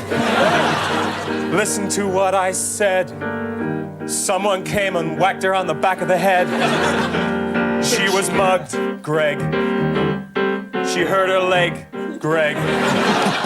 She's dead, Greg. Hey, I'm really choked up. Wow, that news kind of brings me down. It's funny, because I was just about to go for the biggest audition of my life today as host of Live with Clive and stuff. And you can still do it, Greg. Why, who are you, figment of my imagination, beautiful female pulchritudinous type person in a velour shirt? I'm Sally. Come back to you. And look, doing.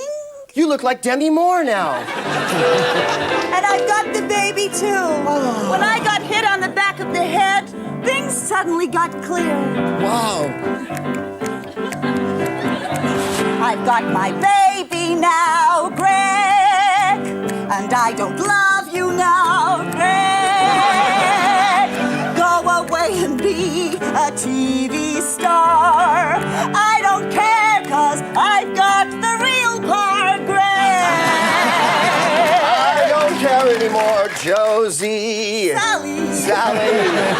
I don't care what your name is, Sally or Josie. Commitment scares me. I'm glad you've got the baby. I'm a star. Hollywood, here I are. Thank you very much. Thank you. Very good. That game had its moments, mostly bad ones, it has to be said, but 55 points there. As we move on to a game called Animals, and this is for Steve and Tony to start off with, and they just have to improvise a sort of soap opera, and Ryan will join in due course. Now, the only thing they have to remember about this is that they've got to be animals rather than human beings, and so you're dogs.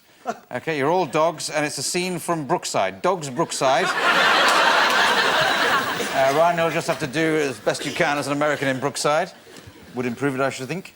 So, away you go. Ollie, where's Teddy? Hey, he said he'd meet me in here and he's not here. Hey.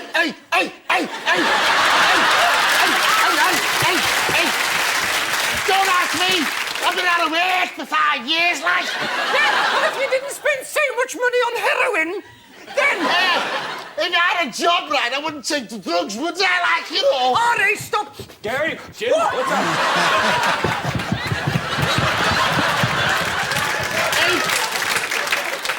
does anybody fancy a pizza? Love a pizza. We'll go down and get a pizza, how about that? Ah, you little... I thought something was going on between you two. Look.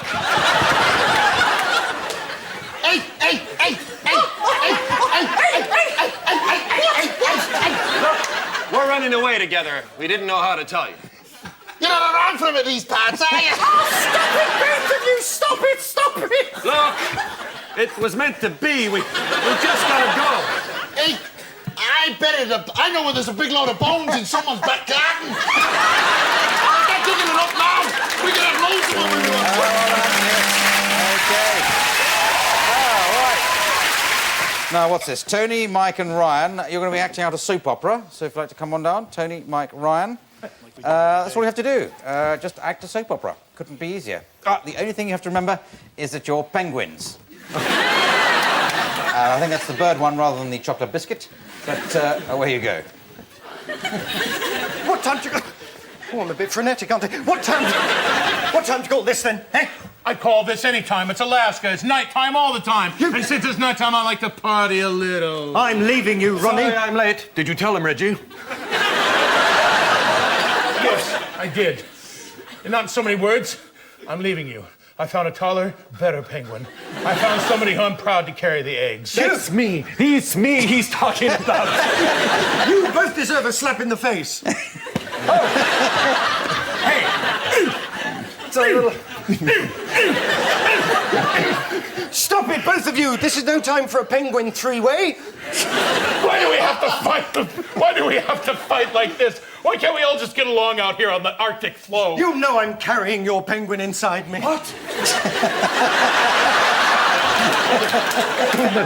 She's lying. It's a hysterical penguin She pregnancy. sounded like she meant it.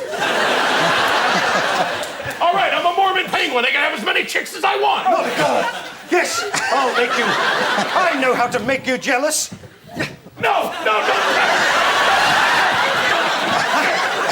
Hey, don't stop him now. Okay, thank you very much. Well done. Okay. Right. Oh. I could hardly stand the tension there, but the yelps of pleasure are worth waiting for, as they often are with Tony. And now we go on to a game called Bartender. This features Mike McShane as the bartender.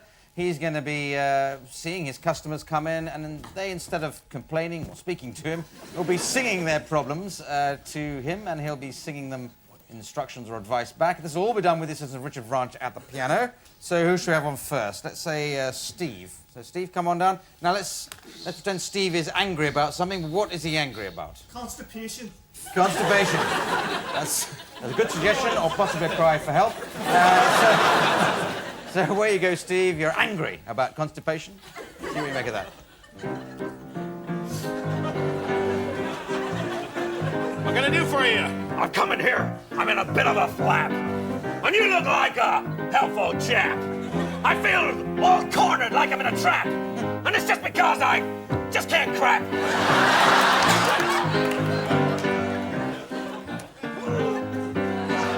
Don't try here. It'll be a big mess. I'm stuck for a solution, I confess. I don't want to see you get any meaner, so here, take this vacuum cleaner. Okay, well, that's... I think... well done, Mike. Well done, Mike. I think you got to the bottom of that problem. Now let's... come on, Jim. Now, he's drinking to forget something, but what's he trying to forget? Impotence. Oh, right, well, we're hitting a sort of taste level here, which is being nicely maintained. So there you are. You're trying to forget impotence. Jim, where you go. So, what's the problem? I've got a problem, it's making me sick. Frankly, I've got a useless dick. My life, it ain't no fun. Man, it's just a real bummer. Can you help me about my useless dick? Come again? I'm sorry, let me rephrase that. I take those problems seriously. Lack of orgasm can make you deliriously upset. I've got an idea for you. Here's a stiff one that ought to do. Pour yourself another on the house. Yes, very good. Yes. All right. Stiff one on the rocks. Well done. Now let's Tony. Tony, he's in love with somebody or something. What is? Yeah. Babin? Oh, he's in love with the barman. Oh, that'd be quite nice. Yes, that's rather touching, isn't it? You're in love with the barman. Let's use your imagination and where you go.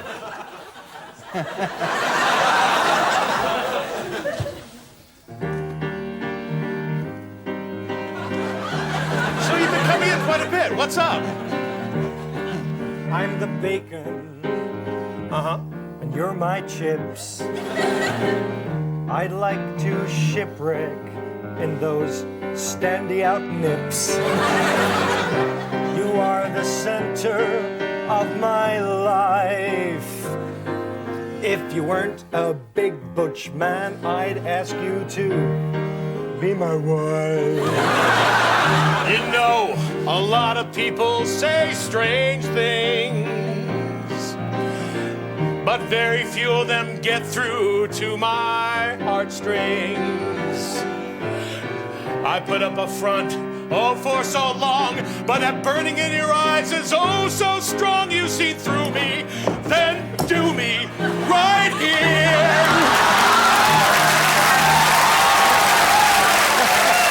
Okay, all right. Oh, dear. Oh, dear. I'm sorry. So, Ryan is, what's he? He's drinking to forget something. So, what is he? He's drinking to forget Tony Slattery. An unlikely proposition. Sorry? Oh, that's really cruel. You're cruel but accurate, I feel. Drinking to forget his wardrobe. Oh, man! It wasn't me! It wasn't me! It was the beautiful girl behind me. So, right. We're going drinking to forget your wardrobe. Don't mess with the neon love chicken, all right?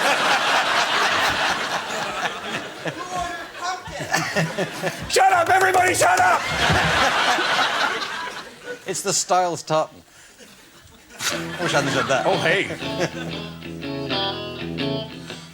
What's got you down in the mouth, huh? People say things to me that really make me hurt. Sometimes they complain and joke about my shirt. I'm not sure if it's some other joke that I've missed. Yeah. People make fun of me just because I wear fashions from Sunkissed. I know you got problems, I could say. It's a bright shirt, but what the hey? You're looking healthy, believe you me. With a shirt like that, you must be getting your vitamin C. I'll tell you, baby, keep it alive. Just dip your shirt in this vodka and have a screwdriver. Really? Very good. Excellent. Excellent. Very good. Well done. Good suggestion.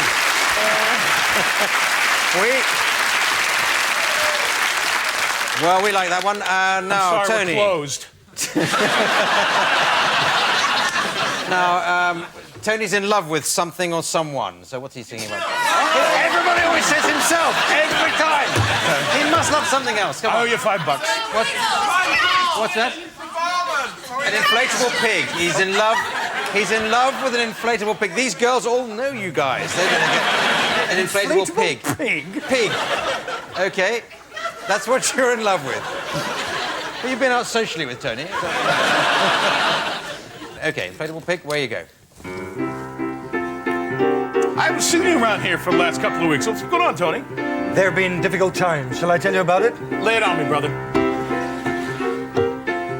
I got a problem I'd like to report. When I see Porky Pig, my pants distort. Oh yeah, you know what I mean. When I see that porker, I spill my seed. You know, animals are my ilk. I spree them with man milk. I go, yeah, Porky, Porky, you're the one for me.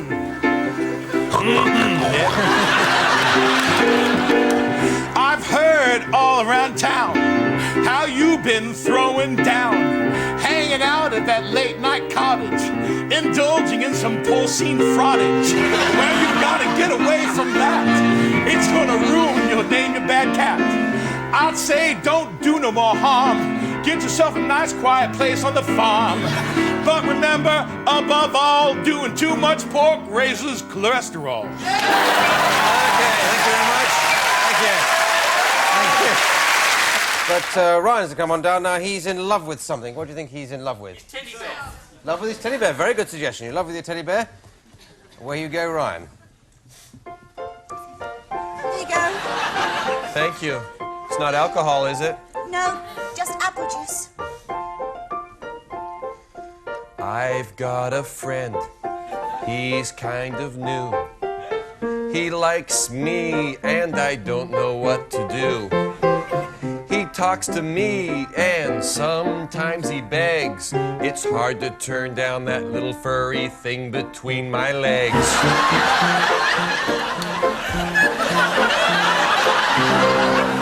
You really are a very silly fellow. Teddy shouldn't go down below. They should remain on the pillow. If you keep putting him there, he'll get all nasty and wet.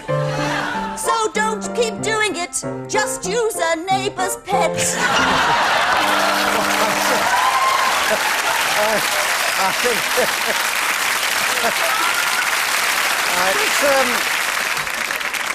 Does the expression teddy bear bear a different meaning in America than it does in England? Anyway, Tony, he's angry about something. So what do you think he's angry? Oh, this will be a clean one. His middle name. Angry about his middle name. That's a very good suggestion in this game. So I am, actually. It's Declan. Yeah. Well, you can bring some of that into the song if you want.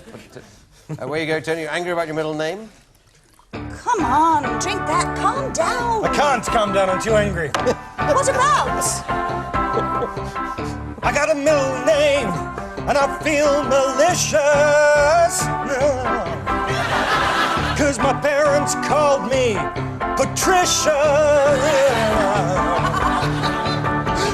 This middle name, it's such a heavy load. But when I say it, I can feel my testicles explode. You've been drinking far too much. Make sure you don't get in a car. And remember, it's not the name your mama and daddy gave you that matters. It's the person inside who you are. So be proud, Patricias. Come on, take my flattery. It's much better than being called Tony Slattery.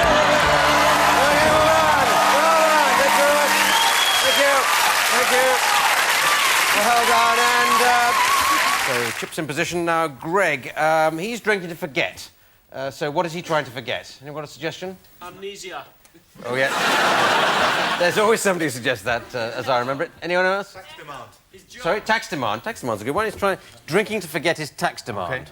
My tax demand? Tax, you know, something we have over here, too. I know America, tax is just something to keep the carpet down, but this is kind of... You're just trying to forget your tax. Away you go. Hi, Chip. Hey, what's the matter, huh? Well, my mind is all full of things. Tell me one. I made a lot of cash this year. You could say that I am rich. But now they want all my money because the government is a bitch. I wish I'd paid as I went along. I guess that I'm just a nut. But now they want it all. I guess they're gonna bite me in the butt. Oh, that's kind of sad. Yeah. They should carry you out on a gurney when you get so reamed by that old tax attorney. But what you can do, if I can be so bold to guess, is drive a car bomb into the IRS. Yes. Yeah. Okay. Very unusual use of the word gurney there as we move on to Ryan. And he's in love with something. Can we suggest something he's in love with? Himself. Everybody always suggests that as well. I don't know what you've got about these performers. Fish. Dog. Was that dog or car? Barman. Dog, I think. Barman's not bad. I think dog is quite a good one. You're in love with your dog. Has comic potential. So away you go, Ryan.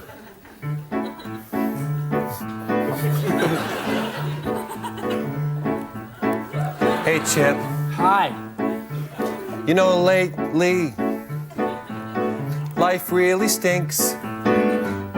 Open up that bottle and keep pouring the drinks. My wife died about an hour ago. Didn't want her to, but that's the way it is, you know. But I figured, hey, why sit around and grieve her? I've got a dog at home, I'm in love with my retriever. That's kind of funny. On Valentine's, you send a card to your canine. And then when you're in your house, you're not there all alone, 'cause your girlfriend can fetch a bone. Cheers. Yes, very good. Okay, well, while we work out the full implications of the lyrics there, let's move on to Tony, who's he's angry about something. What do you think he's angry about? He's angry about his jacket and his clothing generally, let's say. So where you go, Tony? I could have taken career. Somebody was just suggesting career there, which is very cool. So where you go, Tony? Angry about your jacket. Look at my face! Is this an angry face? That's an angry face! I'll tell you why! Tell me!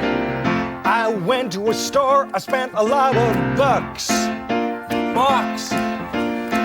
I came out with this, and boy does it suck. Suck. But the most important thing, and this is what I'd like to share, I hate this jacket 'cause it's made of bits of Lionel Blair. I'll tell you what. What? Man, you got reamed when you went into that store. They said it was velvet, but it's only cheap velour. That salesman's good. That boy, he is no slouch. He ripped that sucker right off his old couch. Well done. Yes. Well done. Yes. The first person in is Colin, if you'd like to get a position. Always strong on the singing ones, Colin. Now, what's the position with... Oh, Colin is angry or annoyed about something, so... Stop doing your Popeye impression. Now, he's angry about something. What is that? What do you think he's angry about? Being jilted. I say you've been jilted, so you're annoyed about being jilted, and away you go. That's the fifth one. Oh, I'm annoyed. You're annoyed, huh? What are you annoyed about? Let me tell you what happened to me as I entered matrimony. It didn't happen. The girl that I loved just left. Huh? It wouldn't bother me ordinarily, but la la la lee. What can I do? I'm so annoyed. Oh, oid.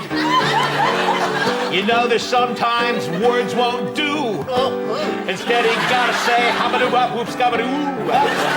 You've gotta move on to greener pastures someday. Oh, like a cow.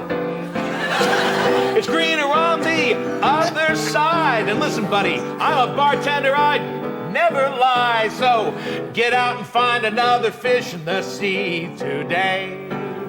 Hey, hey, hey, hey. Well done, Colin. Okay, now... Thank you, and pay for your fucking drink. Okay, well done, Colin. You're in the lead so far. And Tony Slattery, step forward. He's in love with someone or something. What do you think that is? Cats. He's in love with cats.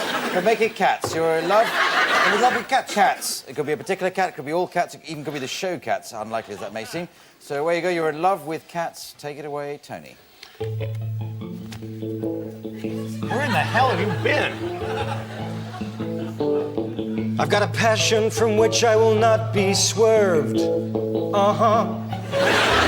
I'm like Mrs. Slocum from Are You Being Served?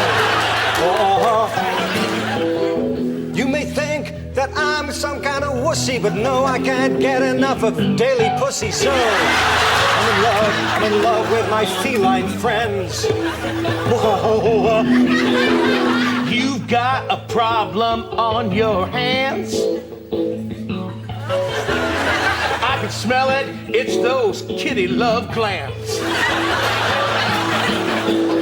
You've been working overtime in the bowl, doing the fur jelly roll. You gotta knock off the strange pussy. Well done, yeah. Okay. That's all the cat lovers in the audience have got up and left, but we now have Ryan, and he's celebrating something amazing. What do you think that is? Invited to the Queen's Garden party. Oh, very good. All the best suggestions tonight, madam. Now, let's... So, Ryan, you've been invited to the Queen's Garden party, which is something we have over here. And away you go.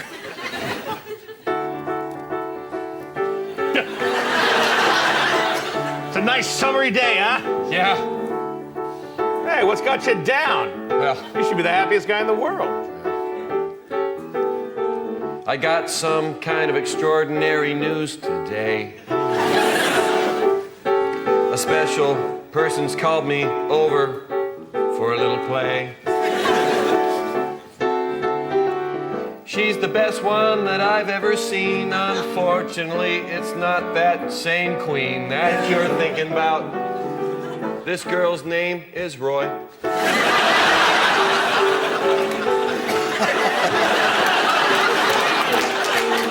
Queen Roy is quite a queen. The toughest queen that I've ever seen. But her parties are legendary. Really? There's naked men on a trapeze.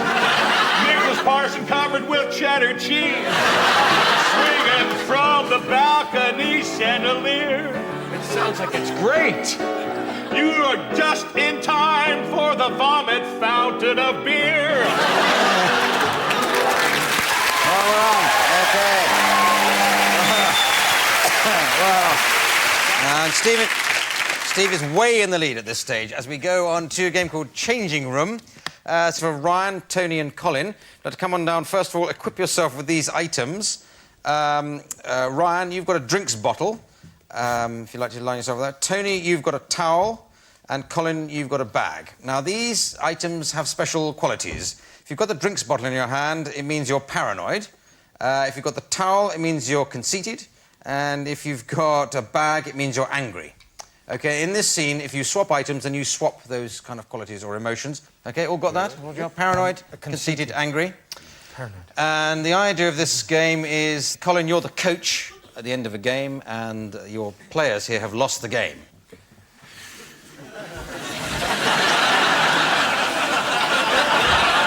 My nipples are like chair legs. He still lost the game, and he's going to blame it on me. I know he's going to. Well, he's not going to blame it on me, because I was best. What the hell are you doing? Watch out, your eye might get poked. That was the worst display of sports I've ever seen in my entire life. Who told you about that? I saw it on the coach. I'm sorry, I didn't know. Dry yourself off. Dry yourself off, and maybe you can be as cool as me. Not that you are cool at all. No, Hey, it was take your it easy. If you fault. yell at him, he's going to think it's me. Who said that? I did. Who? Well, perhaps if you listened to my coaching, we'd win all the time. Maybe you should have been out there in the field instead of in the bar. You ever think of that? Well, maybe it was me. Maybe I shouldn't have been in the team at all. Oh, yes, I bloody should. Don't tell me what sort of team I should be in. I didn't say it. You did. Shut up. 25 push-ups. Hey, I don't need to be pushed up by anyone. I do the pushing up. And people are quite happy, aren't they, when I push up?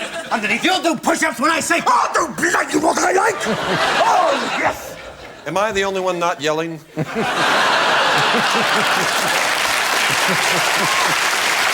Look, so we lost the game. There'll be plenty of wins in store for us in the future. That's not the point. We're the bottom of the league. So what? What's wrong with last place? We're the best of the worst. That's right, with last place, there's no one behind us. That's right. That is right. OK, thank you very much. Excellent. Very good game. Well played. All right, 19 each. Now we come to a game called Courtroom Scene. Very complicated, this. Now, Jim, you're going to be playing a judge, so you'll naturally sit on a stool, which is what, of course, judges always sit on. And Stephen, you'll be over there being the prosecutor in a case, whilst Steve and Tony will be playing the witnesses. There's lots of different witnesses. And in the course of this game, Stephen will be trying to prove a case. Some crime, and be calling witnesses to do it. I think this will make sense once we get going. If not, I've just wasted my time explaining it all. So can you think of a nice crime, nice sort of... a murderous affair.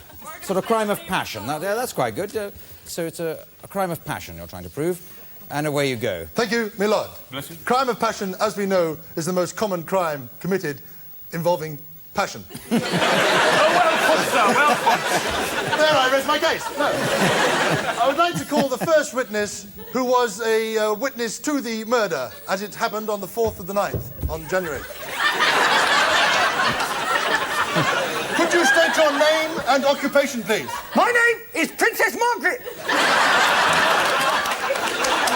Yes, and what do you do? I'm very soon in line for the throne, and can I have a drink? No, I'm sorry, we cannot oblige you at this moment. Princess Margaret, could you tell us? Oh, excellently put, I felt. Who's your next witness? Move this thing along, I've got a very important lunch. My lord, my next witness is my star witness who should crack this case wide open. Now, this poor boy here has no parents, as they murdered each other in a lover's argument. Could you tell us what the argument was about, little Billy? It was all about you.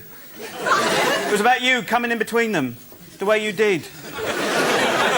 Well, it was one of those nights. I think you'd been drinking. I smelt drunk man's drink on your breath. I suggest you withdraw that. All right, you would, yeah. No.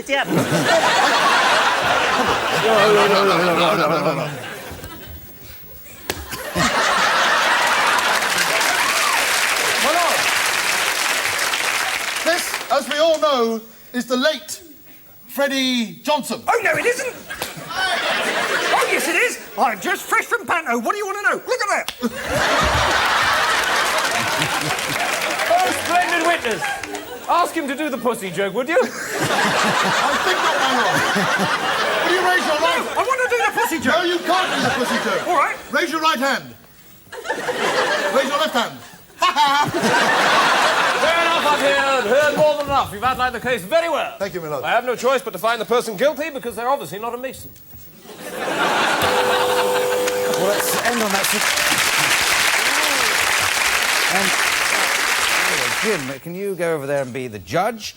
Paul, you're going to be the prosecutor in the courtroom scene. The other two will take it in turns to play different witnesses in the case. And the case is about some crime. If somebody could suggest... Stealing Lego bricks. Right, and that's the PR consultant for Lego. We've got that mention of her product in there. Very well done. So the crime is stealing Lego bricks. Paul, the idea is you've got to prove that case has, in fact, been committed and do it in the time available, which starts now.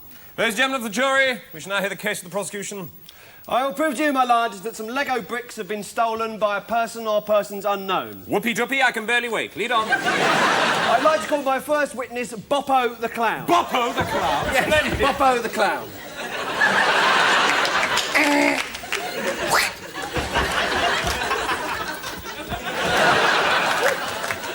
No further questions, my lord.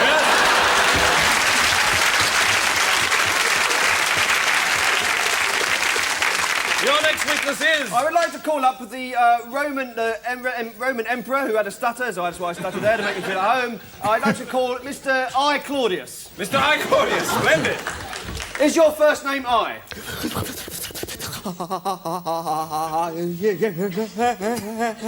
Yeah. Whose bloody fingerprints were they on the mantelpiece? Sissy Fairfax. Sissy Fairfax. No further questions, my lad. Objection! Objection. What is the objection? No idea. Carry on. Right. I would like to call a surprise witness Miss Sissy Fairfax herself. You didn't tell me. I know, it's a surprise to me. I've only just thought Splendid. of it. I'm here. Sissy Fairfax, are you not eligible for a government grant? Yes, I am. You left your underpants in the kitchen. I would like to take this witness home and roger him. Fair enough. Case dismissed. Thank you. Let's stop that there then. Thank you very much. OK. But anyway, it features Colin as a judge. If you go over there, Steve is going to be prosecuting a case. There'll be witnesses, all played by Ryan and Tony. And the idea of this is a crime has been committed and Steve has got in some way get to the bottom of it, discovered who did it, stuff like that. But you can suggest the name of the case if you would. It's the case of the stolen what? Chicken. Chicken. Jolly good. The case of the stolen chicken. It's a big sort of crime around that guy's way. And away you go. Sorry? Order in the court! Order in the court! Objection! That bleeding hurt. Overruled! Call your first witness, please. Certainly, Your Honour. I'm about to tie up the loose ends of this ridiculous chicken-stealing case. Get to it. Will you please raise your right hand. Put it down, that stinks. Right, now. Give me your name, please. I'm the Dowager Duchess of Verona. Sustained.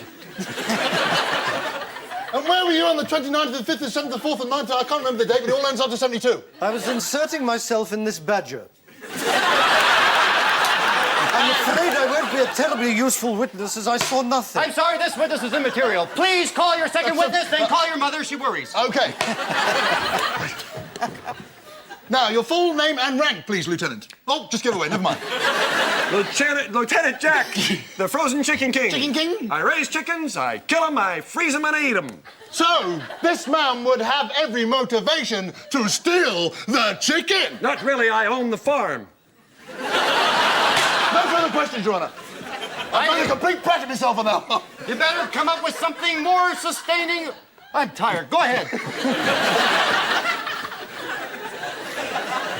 Will you please state your full name? Hello, Harry the end of the peer comedian, joke for every occasion. Here we go. 1. Why did the chicken die? Who knows? There you go. That is what we are here to find out. Yes, I know. Look over there.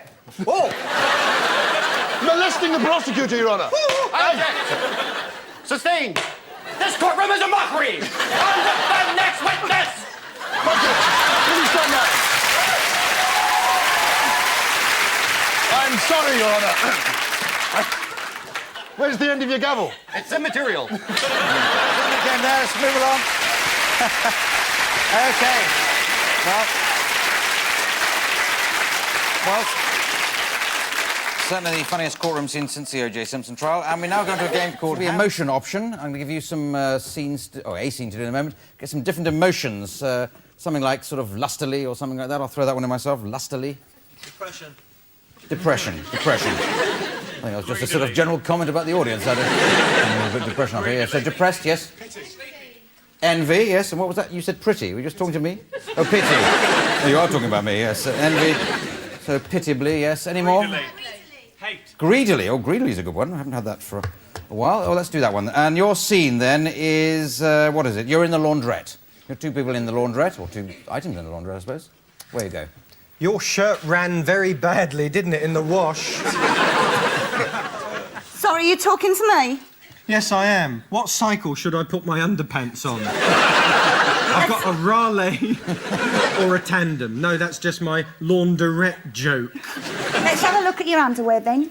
Oh, it's embarrassing. It's a funny tan colour. Excuse me.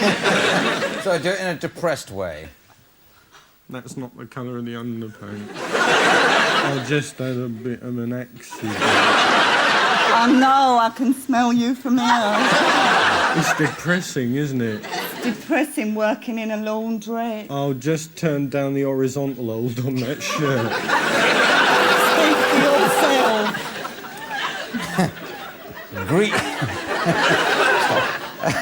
Greedily. Do you like that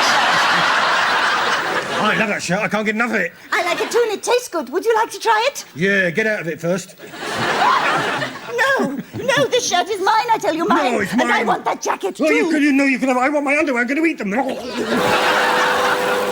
Pity. You're pathetic, aren't you? Not pity, that's insult. Pity me for I've just eaten my underwear in a public place. Pity. That didn't go anywhere. Let's end on lustily. I don't want to pity you. I want to lick you. I don't don't want your clothes to go in that washing machine. I want to lick them clean. I want to lick you clean. All right.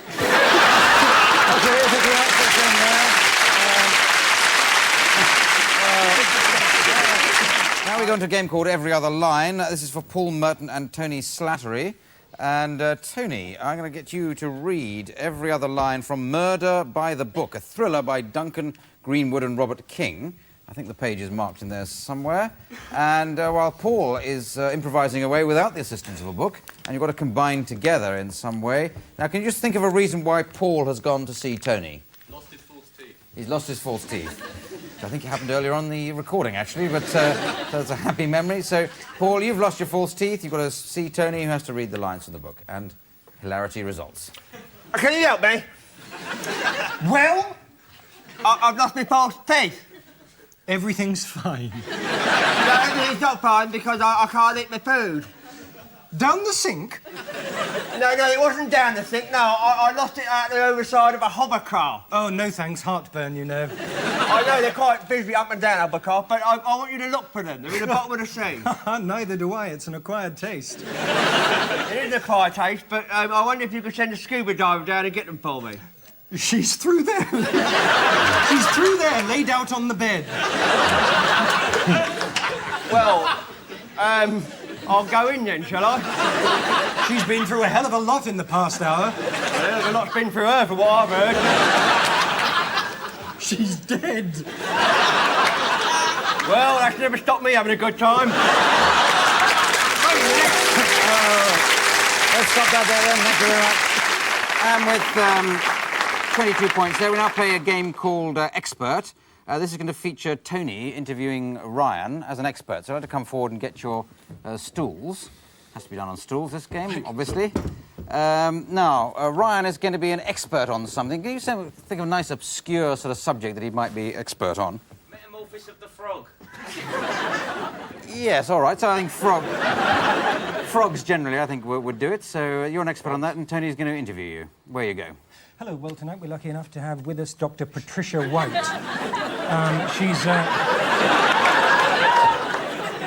She's a sexy little thing, I think you'll agree. You're an expert on the metamorphosis of the frog, but you're also a very unsuccessful transsexual. How do you combine the two? Well, as you know, the metamorphosis of a frog, as you know, the tadpole stage, but the little-known Vegas showgirl stage, which comes just before the tadpole stage that not many people know Indeed, and there is, in connection with that, a dance called the Mexican tadpole dance. Would you like to do it? Yes, I would, and please join me. As you know, it takes two. All right. Just join fingers. Yes. Fingers. And that's pretty well all there is to it. Yes, that's very interesting. It finds that the sexual desires of the frogs are heightened when this dance is performed in early hours of the evening. Yes. Tell us about your marriage to Henry Kissinger. Not much publicized at the point. I found him a bit too old for me. I guess that's why it didn't work out between the two of us, but I understand you're now dating him. That's right. And he told me when we were... Never mind about that. But he told me that you do a very good impression of a frog giving birth to spawn. Perhaps you could do that for us now. All right. I'll hold you back. If you just let yourself fall back, then we can... All right. There we are. Push.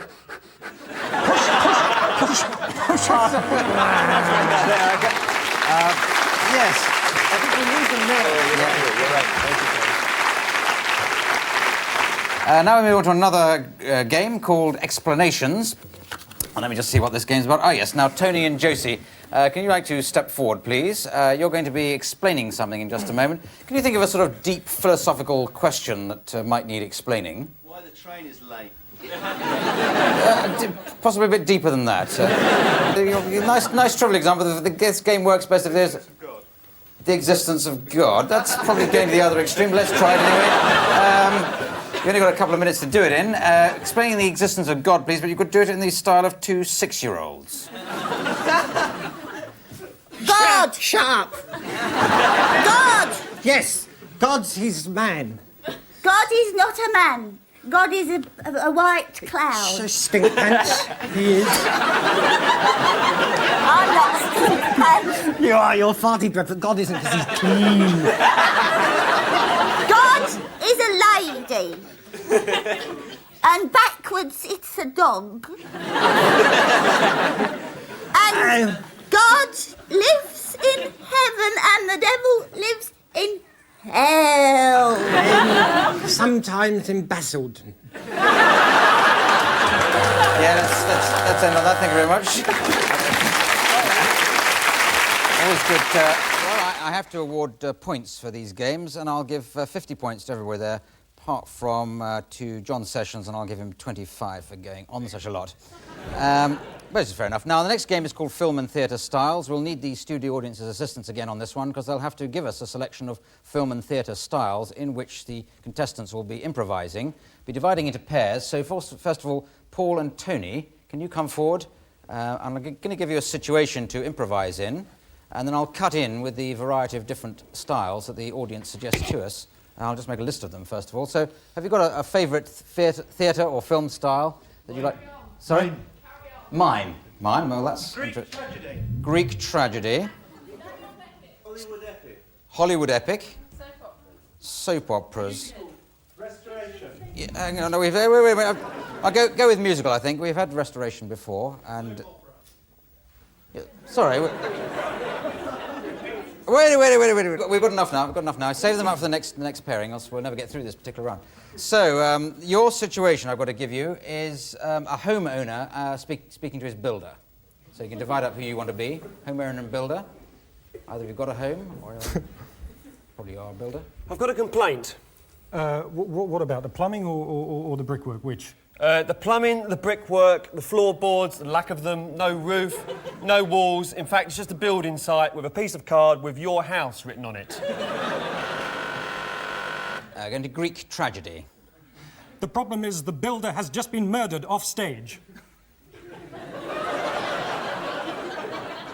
Not Stavros, surely. No, Aeschylus with a knife dripping in the Mediterranean sun. He plastered his bricks and died. That's rather unlucky in Peckham, isn't it? Okay, going to Hollywood epic. But the Peckham I speak of course, is not the Peckham of South London. The Peckham I speak of is the Peckham of my family, my forefathers. No more, Claudius. You speak of U-bends and pipes of which you know nothing.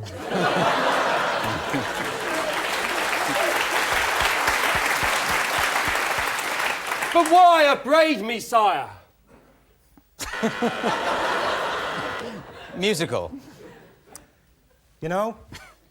I bet this reminds you of a song, doesn't it? All right, finish on the soap opera. Your plumber's dead. He was murdered by the spirit of your dead father. And I'm expecting his baby. Thank you. Thank you very much. All right. Sorry? The one-woman show. A one-woman show. Great. Japanese no theatre. Japanese no theatre. Hang on, amateur dramatics. Haven't we had that before? What? Bedroom farce. Bedroom farce. Brechtian. Sorry? Brechtian. Brechtian. Oh yeah, I like that. German expressionist. German expressionist. I think melodrama. I think we're quite enough now. I don't think we're going to get through all those. Oh yeah, he's got to give you a scene, haven't I? So Tony and Jonathan, can you pretend to be a loan shark and the debtor? Somebody who owes money to the loan shark. Start off just without a style at all. Oh, shark, you got the tie for it. Yes, right. Thanks very much. On you go. Right. Whenever you like. You know. I understand your difficulty. I am the person to help. What is the problem? Why don't you trust me? Well, it's just I used this voice last time as well. I recognise you from last time. You were in debt then as well. Yeah. Well, no theatre. Japanese no theatre. No!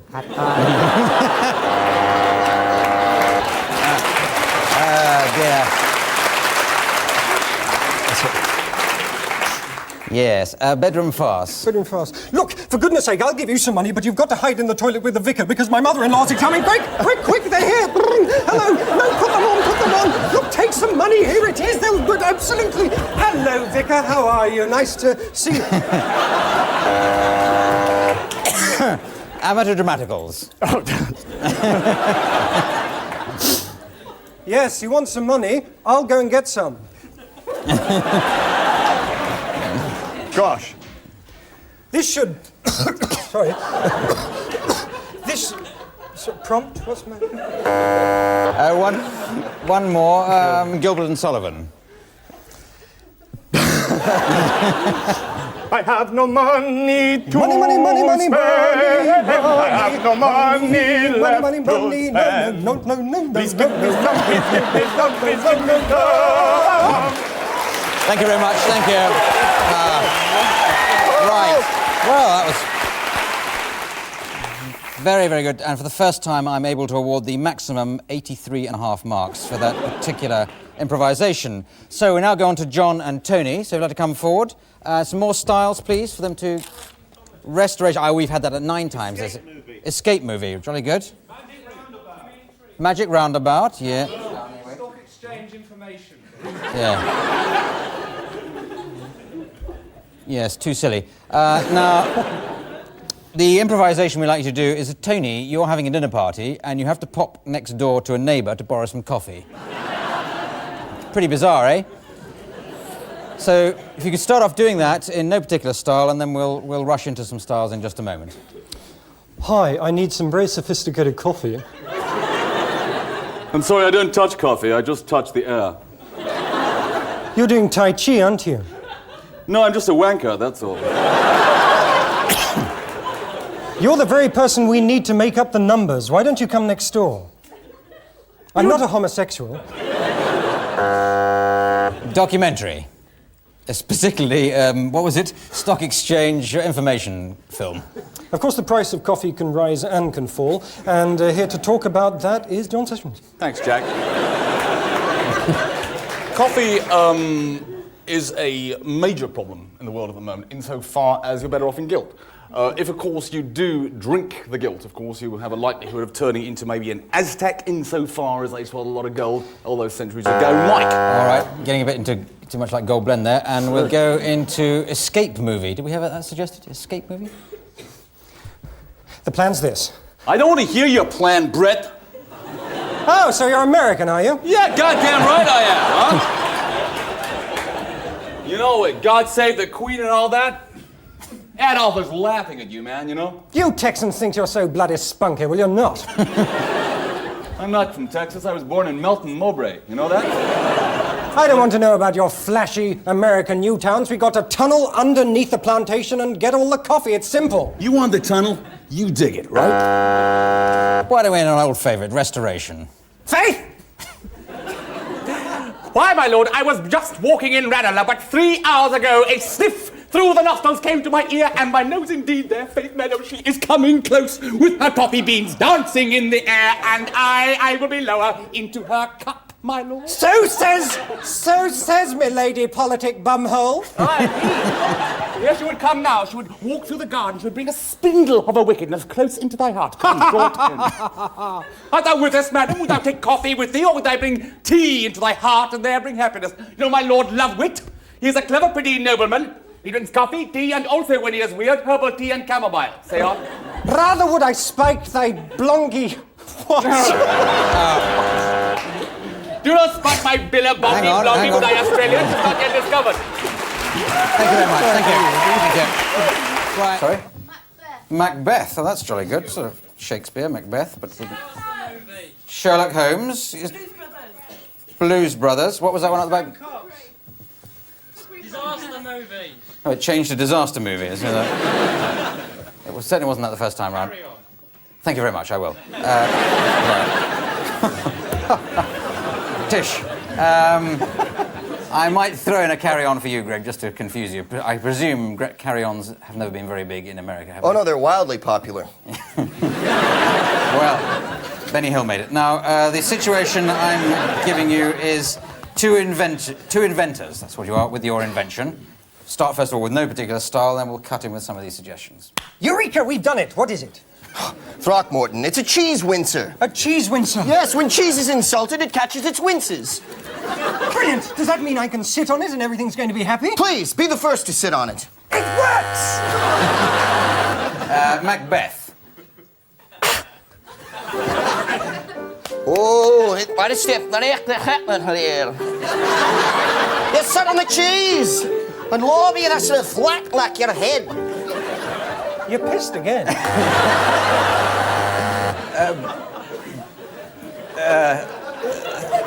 Certainly an interesting part of Scotland. A disaster.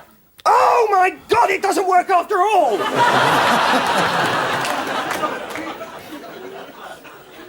You're right. What do we do? Quick, run around pointlessly. We can't.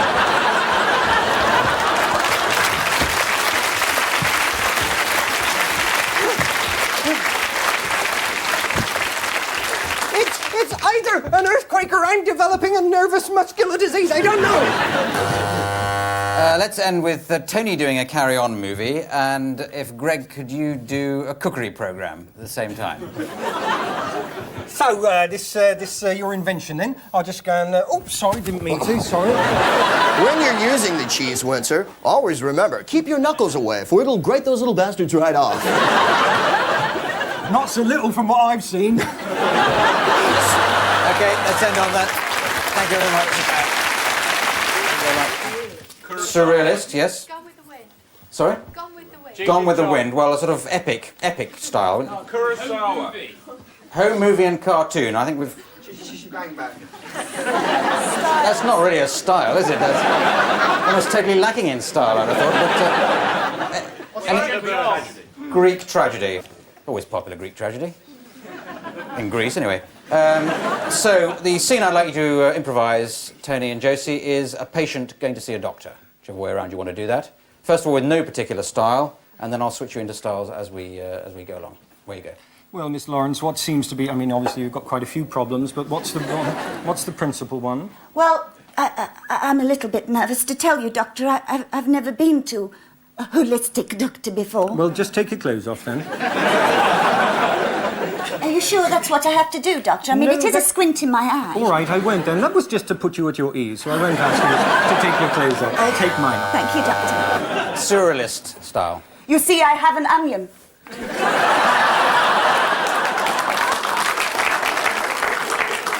Not as much as doctors turn into Art Deco lamps. Oh, yes, Doctor. But what does Gaga say? Gaga says Gaga. Can't do much more of that. He does. Epic. An epic film like Gone with the Wind. Doctor, do you like my new dress I just made out of curtains? I like your squint more. Oh, I don't want to think about my squint now. I'll think about it tomorrow. You mean you can't even say squint, let alone think about it? No, Doctor, I can't say squint. I can't say antidistal slabless limitarianism either. That's true. But don't you understand? Greek tragedy. I understand not the Aeschylus. I comest here to seek the oracle. I comest here for thee to tell me what am I doing with my mother's son's brother?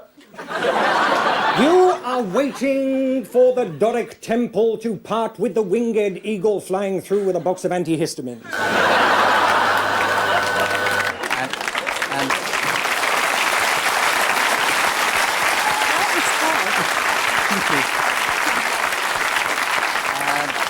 Finish on cartoon. Antihistamines? What does that mean? I'll go and find out. I had an uncle histamine. Oh, this is a very big tablet, Doctor. Shall I take it? Oh. Here. Thank you very much. An excellent farce, okay. 1960s Michael Caine film. 1960s Michael Caine. Shakespeare, right? James Bond. Children's television James Bond. I think that'll be a combined one, I think. Bearded collie. Bearded collie.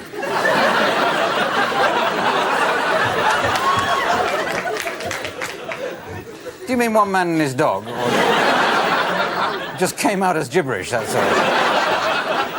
I don't know, bearded collie. Why shouldn't there be a film star called Bearded Collie?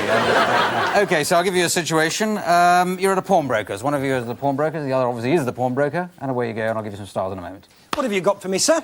Well, I'm... That's not an invitation for sex. Oh. You're not Jewish. Crazy. Anyway, How could you tell? Well, I'm from Fulham, and I'm just very patronising and vulgar that way. Listen, tell you what, I've just come in here for a look, because I'm actually so rich, I don't want to give anything away at all, because I have lots of money. So bugger off. Shakespeare. Faith, my liege. You'd want to pawn no higher than a Coscombe's French tailor's balls. I warrant, my liege, no doubt. Not I, nuncle. For I, faith, when the biscuit wife hath quote it all, quoth she, and then the coit is forgot. Oh, my liege, hey, nonny, what a dull git of a clown.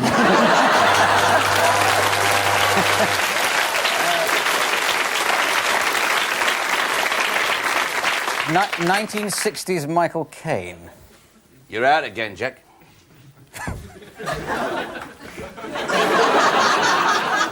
Show the depth of the shot, Jack. Move up to the camera. You'll be back in. I think you know why I'm here. You've got a poplin shirt on, drip dry. It's going to be out of date in 20 years' time. Oh, shut up! You know I went over to the other side. It was to sell... You know. You know what you're selling. You're in a dirty cafe somewhere in Wandsworth. Why is it so different now?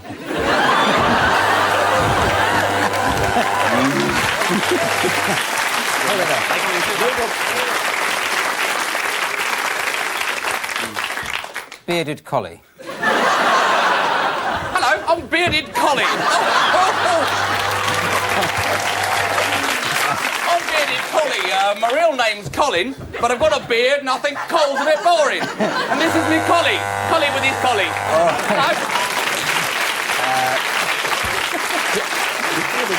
James Bond. James Bond. Not so fast, Mr. So-called pawnbroker. Oh, I can't do that.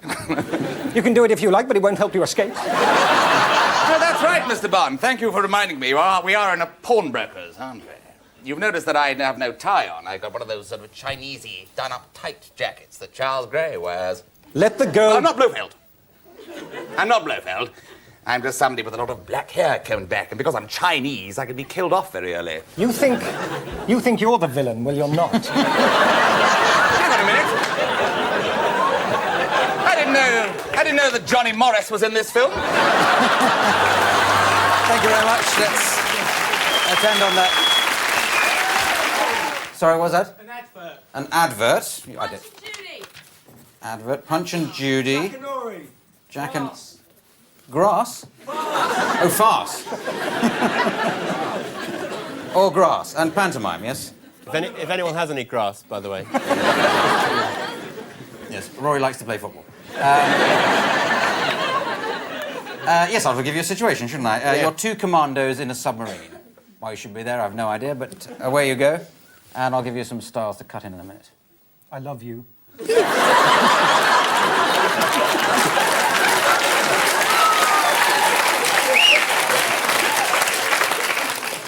Going up.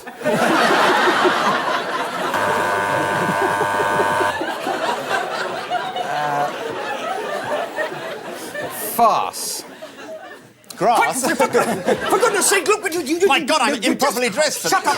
Look, will you just... Come on, If you just hide in the torpedo chute, and then the captain... Hello, Captain. Jack and Lawrie. Hello. Hello. We're going to be talking about... Submarine. Yes? That's a big, long word beginning with an S. Do you know what we're going to be doing with our missiles?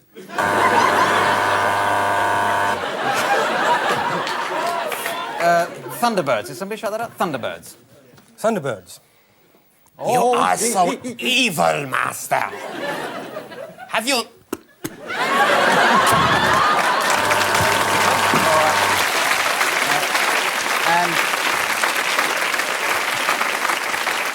And end on an advert, if either of you have ever seen an advert or been in one.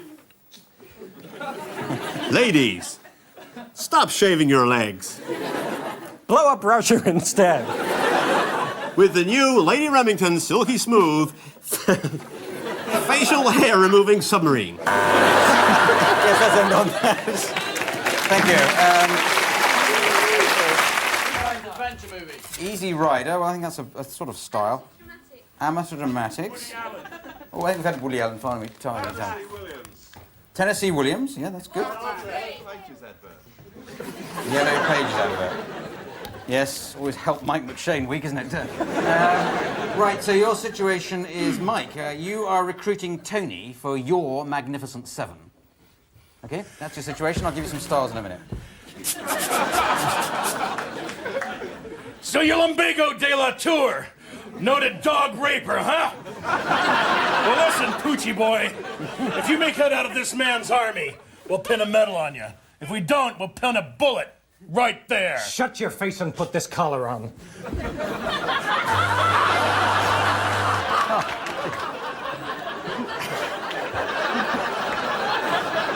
Oh, dear.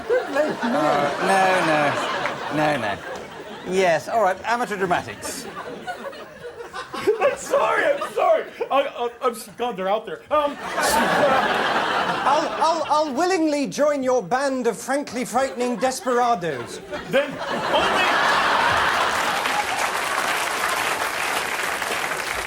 only a brave man with a heart and a head that can match his courage can join our army. Are you with me? I'm with you. Yes.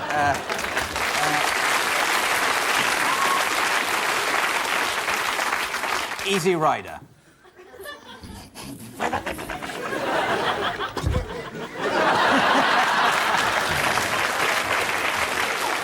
No. You're taking on a tough deal. As soon as we cross the borders to Mexico, I want you to strap the kilos of marijuana to your back. They let hunchbacks through. It's a certain nativity week here, and you're religiously blessed. They'll be patting you a lot and feeding you tortilla chips, but... I want to do all that. I just wish I could walk in these leather trousers. Why don't you finish on Tennessee Williams? It's hot. Louisa, come here. I want to tell you, Big Sergeant here has had an awful big hankering for some fine British butt. Now, after we get done with this little caper here, we're going to go to my shanty shack in Puckett Town, and I want to pour a bottle of Southern Comfort and give you a long... Oh, Rocket, don't. You know... Thank you very much.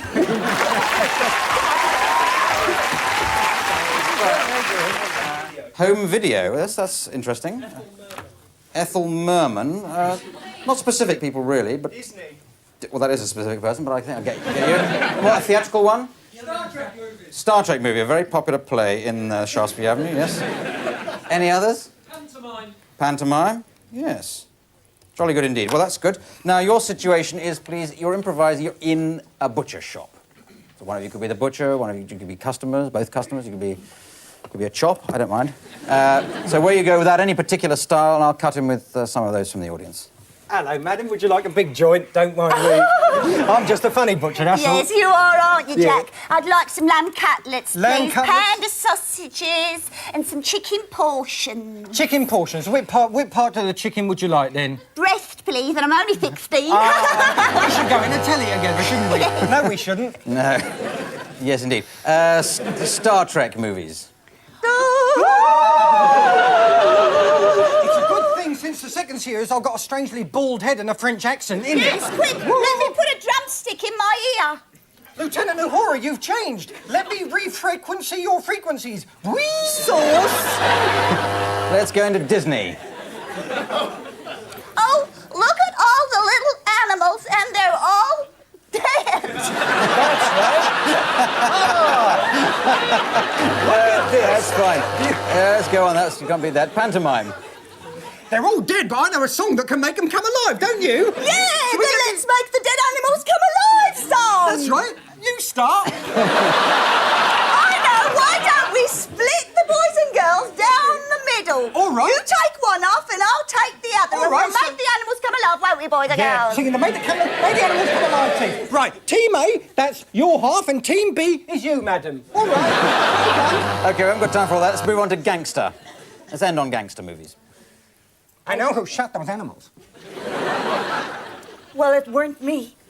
Weren't? That's American, isn't it? Well, it wasn't me. No way. I love it when you beg for mercy. Oh. I hear Big Jake's coming round with his hamburger-type meat filling. Yeah, I just love his pork. I want to talk to you about that. You've been porking him pretty good and neat lately. Let's end that there before it gets out of control again. Thank you very much, the pair of you.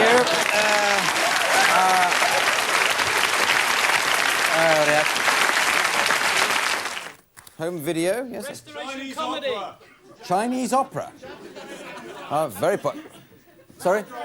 Melodrama and Open University. Prime Minister's question time. It's not really a theatrical style, is it? I mean, especially real people there. They're not actors. It's not like in America where Ronald Reagan played the part. Now, any more? Amateur dramatics. Well, I think we have a million there to choose from. But anyway, your style, well, your situation is you're having a duel. Where you go? So, Countess de Baudricourt, you think you are better than me at shootsmanship? I, Philip de Cochon, my eye can beat better upon a falcon flying than any man do. Well, you have a spade, and I'll have a Kalashnikov. Let's see who's... Open University. In the 15th century, these firearms were often used for putting a lead ball distinctly between the two eyes. That's right, and if we look at this pie chart here, we'll see that Mike is wearing a variety of terribly ugly 70s clothes.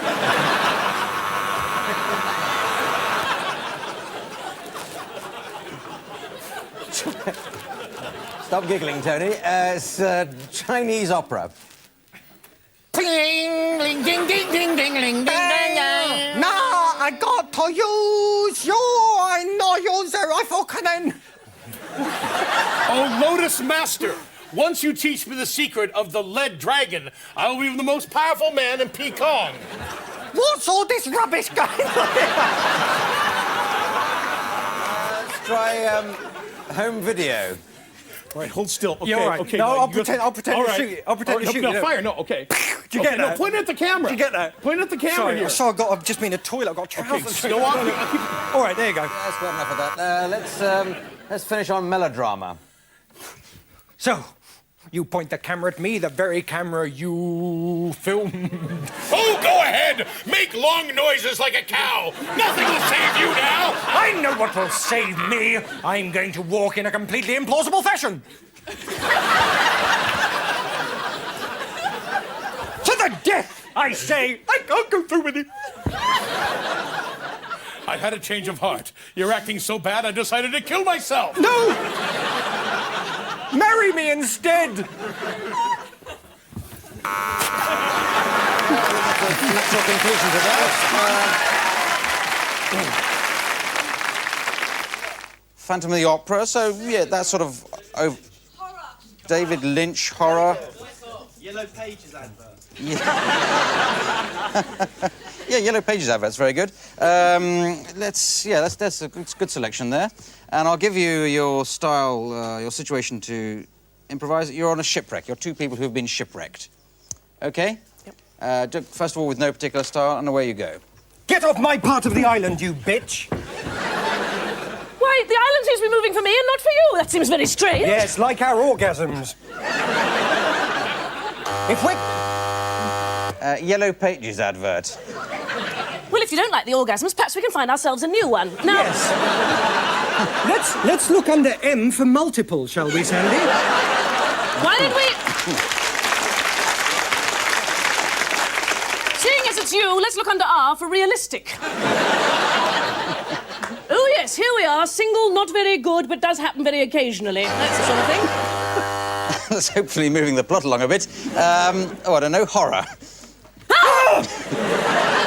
I believe that's a picture of you! Yes, and it's coming alive. What are we going to do? If I die on this island, there'll be no one to procreate. I know, it's true, and yet somehow when you do that, you're so much better looking. Western. You think this is good looking, huh? So, you've come all this way. Have I? Hand in the face, boy. Hand in the face, boy. What about you, woman of restricted birth type, woman height person? This island is getting to my sense of linguistics. We're just gonna have to... Sorry to interrupt this gibberish, but try a whodunit. to end with. So, who did it? You're pregnant? I don't know. There was an orgasm. It was some time ago, but it certainly wasn't you. Now, let's think this through carefully. Who was there? There was a candlestick and a butler. Yes, I see. Yes, that's in there. Thank you very much. You can't compete with that. Well, anyhow. French farce, melodrama. Ballet. Oh, that's a good one. We don't often get. Carla Lane. Difficult one. Sorry, what was that? Trumpton. We've got the whole elderly people in tonight, obviously. What was this one down here? Western. So Ian McKellen, Western. So I think we combine that. I've got every possible form there. So you've to be, please, Stephen, can you be a fortune teller? And Tony will be someone coming to have his fortune told, I suppose. I came to you last week. You didn't say anything about the revolving door. What sort of fortune teller are you? Well, you didn't cross my palm with silver like you said you were going to do. I'll cross your mouth with my signet ring if you don't shut up. Well, what can I do for you this week? Show us your... Trumpton. It's a miracle, Windy Miller. That's right. And all because I knew it were going to happen. That's right. My legs come back. That's right. And now that I can read your fortune by sawing it off again and counting the rings on it. That's right. I had no idea what Trumpton was, and I still haven't got any idea. Melodrama. Why, how dare you come back to my tent? My moustache is bigger than yours.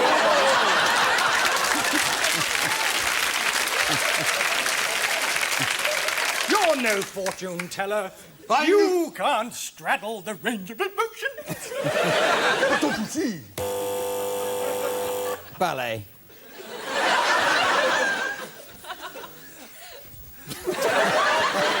This is prison. This is prison brutality. Thank you.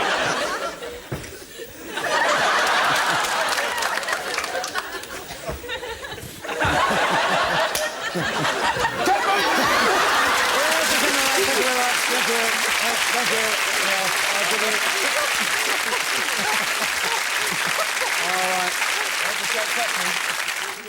School play. John Sessions one-man show. Well, that's every style, isn't it? Any more?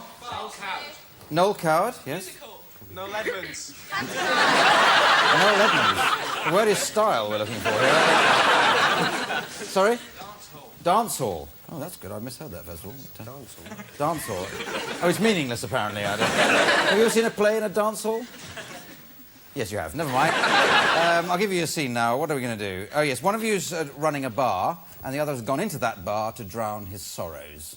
That's the scene. I'll give you some styles in a minute. I'll just put the cat down.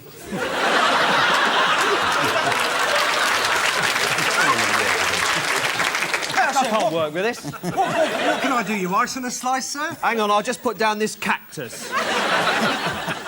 Oh, look, I better take this bazooka out of my pocket. And I'll get out of the helicopter. I'll have a pint of beer, please. Pint of beer? I think you've covered Dadaism there rather well. Let's do a school play. You want a pint... Sorry. I've got a pint of beer. I don't want to do it. Because Lo, the angel came... I'm too young to have beer. It's not your line.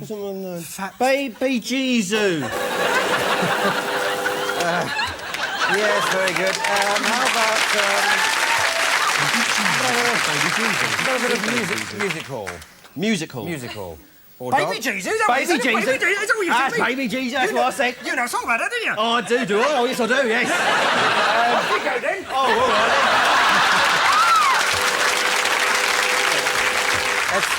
Let's do a one-man show. Could be John Sessions, it could be another man. A one-man show. A one-man show. Get off!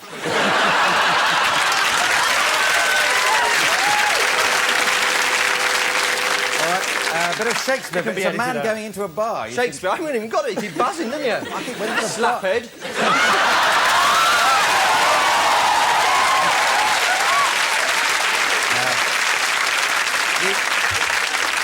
I'm sad to announce the untimely death of Paul Merton, which occurred at my hands. I lasted longer than your hair did, though. Shakespeare? Yes.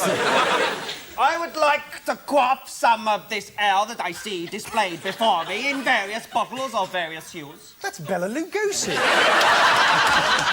So, I know not who of this hammy ale horror actor of which you speak.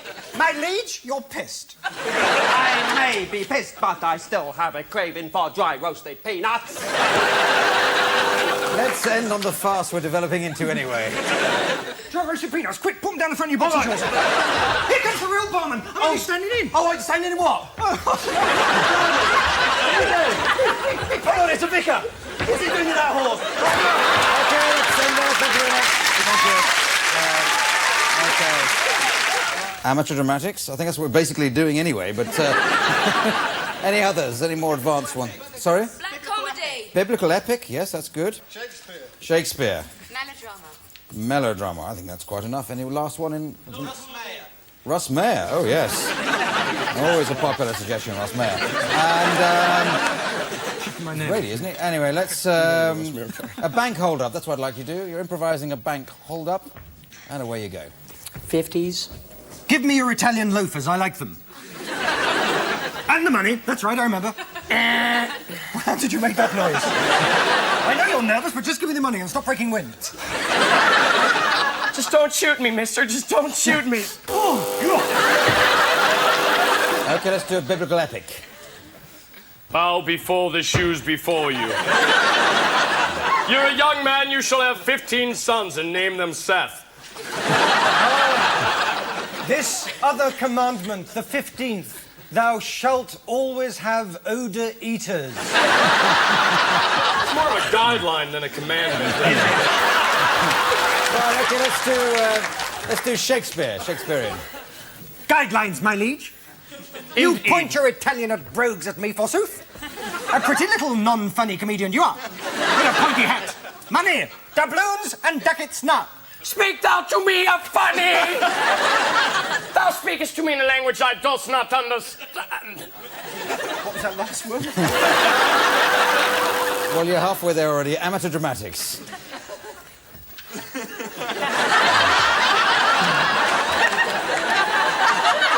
Stay there! I want the money now. Don't shoot! Quick! Quick! The getaway car!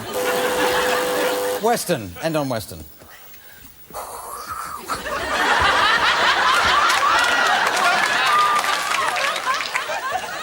Pretty fence and shooting. Pretty fence and shooting? What kind of bank are you? I don't know, you're behind the counter. Okay, thank you very much. Thank you. Thank you very much. That's it.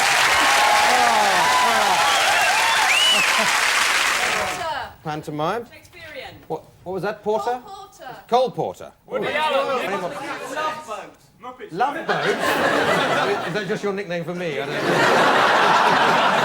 I'm more tugboat, actually. Now, what... Any more? David Miller. Yeah, we've already got pantomime. Now, what else? Now, OK, you want a style, don't you? No, a scene. Tony, you're a passenger on a plane, and Greg is the friendly steward or stewardess. OK, that's your scene. I'll give you some styles as we go along. Duty free, overpriced stuff you don't need. Would you like a watch, maybe? No, I don't, because your makeup's repulsive, like all air stewardesses. Then I'll have a couple of useless things. I'll have the teddy bear for £92. All right. And would you like maybe a carton of these? All right. Well, let's start with a horror. Let's see what's in the carton first. Yes, you fit into my plan quite nicely. This is my angry cart. It's the stewardess from hell. Where's my crucifix?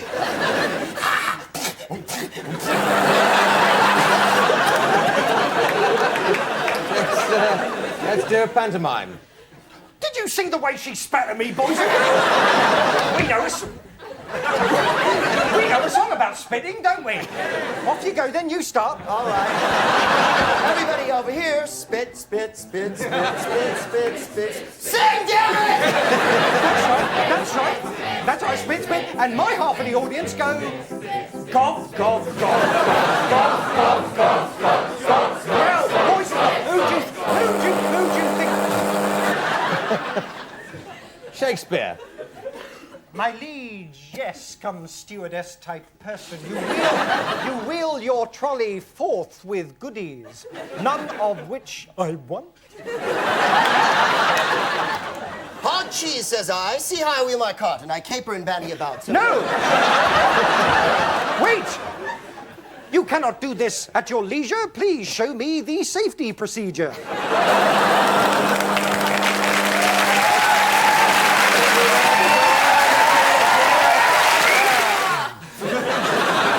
You're working as a team tonight, aren't you? Any more? Sorry, Peter Jones? You said? That's a shop in London. Doctor Who? Yes, we haven't done that for... Children's nativity play. Horror, melodrama... Sorry, what was that? Agatha Christie. Agatha Christie. Right. All they have to do it for 40 years. That's really good. OK, that's good. Now, let's hope... Now, what are you going to do? Tony, you're a prisoner, and Paul, you're the jailer. So that's the scene you have to do. I'll give you the film styles as we go along. I didn't do it. I didn't do it. I don't deserve to go in there. I think you're as guilty as hell after that last week. Go on, in you go. In you go. Go on. In you go. When are visiting hours? They're between 8:30 and 9:30, every third Sunday. What a cruel life this is. Horror. What a horrible suit.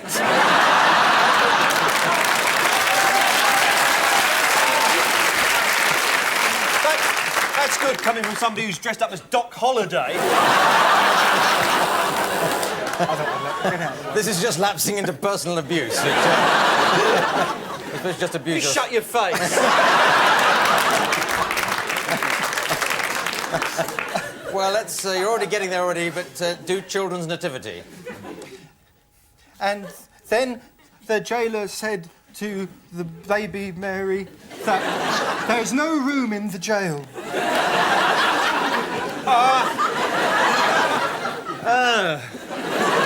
I've forgotten it.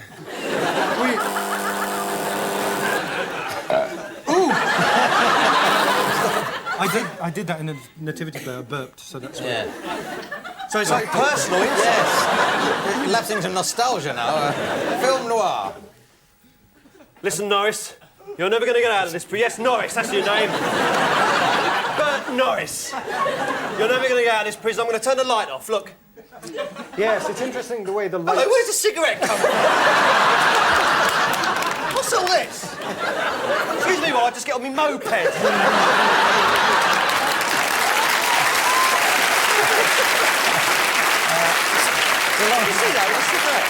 It's a long time since you've been on this show, isn't it, Paul?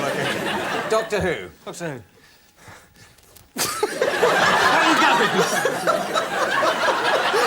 Oh, look, it's Doctor Who, look!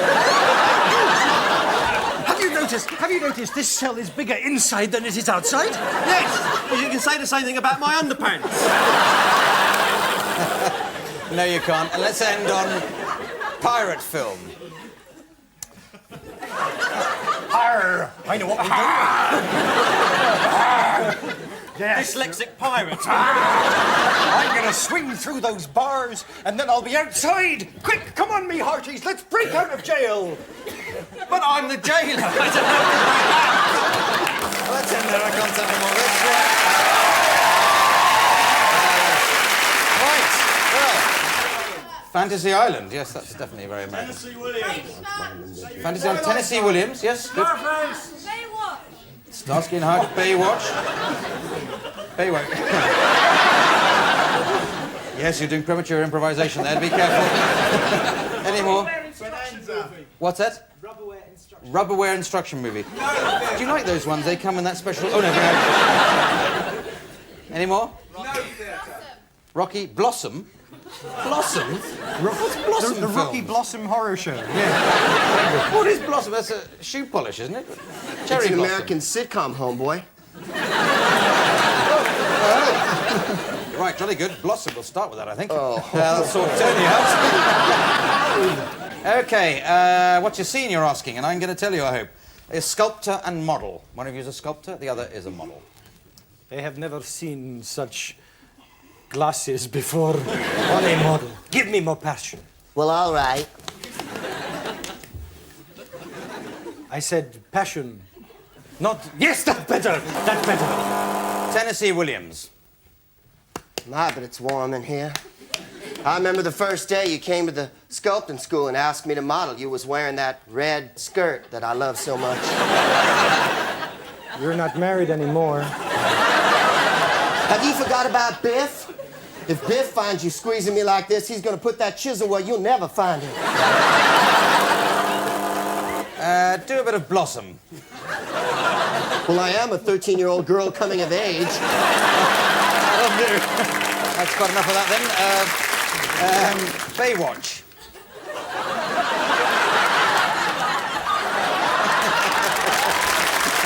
OK, thank you, Rachel. Done there. Thank you. Thank you, very good. Now... Punch and Judy. Punch and Judy, that's a good one, yes, thank you. Rock opera from round the back. El Dorado. El Dorado. We're doing amateur dramaticals already. Now, let's move on. Give you the style, the scene, rather. Two people stuck on a desert island for just a little bit too long. OK? Where you go. I spy.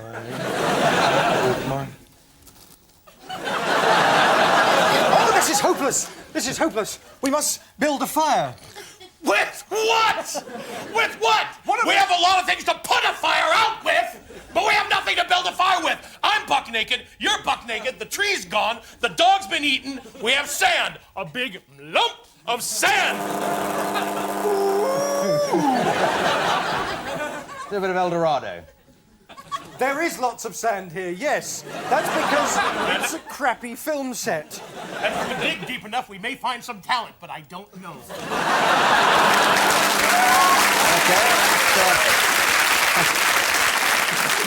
Do a bit of rock opera.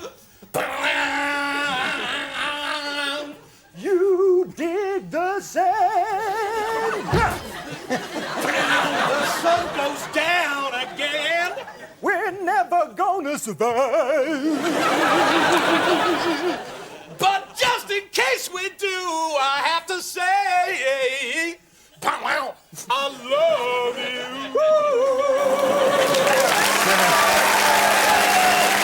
Sit down. Let's do a bit of Punch and Judy. Oh, look at the ship coming in! I can only take one person, so I'm gonna beat you. Beat you. You know, even though I am a puppet, I still am a woman, and I've always wanted to say, you son of a bitch. That brought back seaside holidays as spent at Brighton, didn't it? It's a bit of science fiction. Why, this sand is irritated, Captain. I think we're not going to escape, and what's even worse, we may mutate. I don't know. I got to walk up. Ouch! You're mutating already, sir. Yes. I'm sorry about that. Play some of that music and I'll walk up to the camera weirdly. Thank you very much, thank you. Excellent. That's... Horror. Kitchen sink drama. EastEnders. Oh, hang on. I haven't written any of those down yet. Monty Python. All right, B-movie. Any more from over there? Funny commercials. Unfunny commercials. I've done quite a few. Yes. Let's get on with the improvisation then.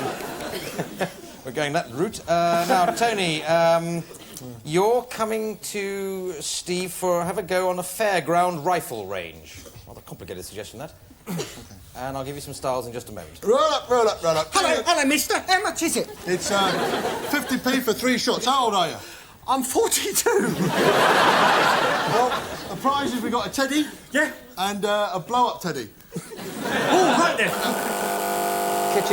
Kitchen sink. You win your blow-up teddies.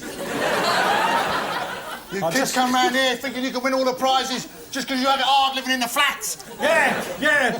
And whose fault is that? It's your... You always blame the fairground people, us, it's the your... people, the Romans that make the money for you people to enjoy yourselves. It's your generation, mister. I said blame the oldies. Blame the oldies. I died in 2 world wars. That's good. Yeah, who's in charge now? You and your grown-up pants. Horror. That's the gun she used.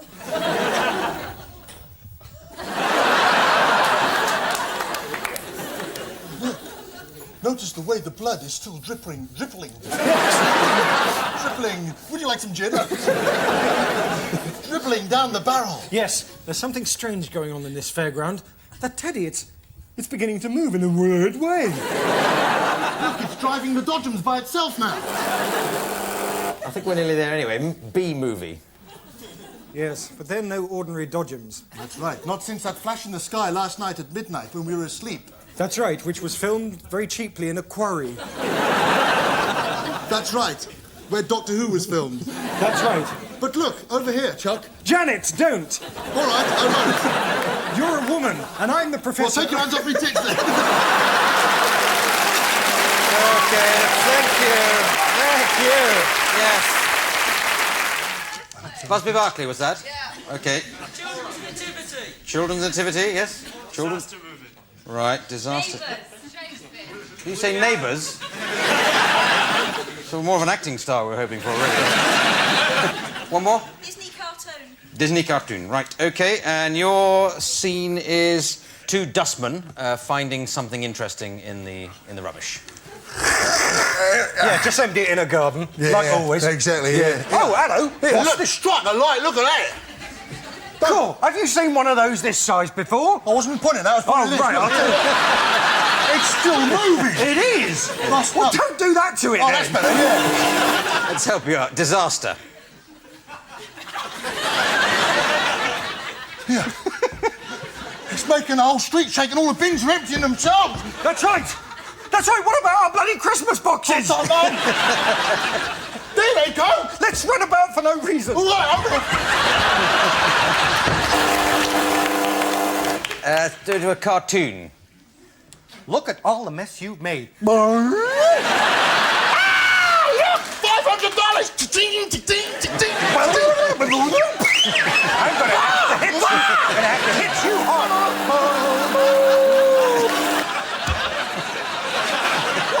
Nativity. And when the bins are emptied... when the bins are emptied, we shall go back to the depot. Yes, and much rubbish will be born. No. What? No. Shut your face. And end on Busby Barkley.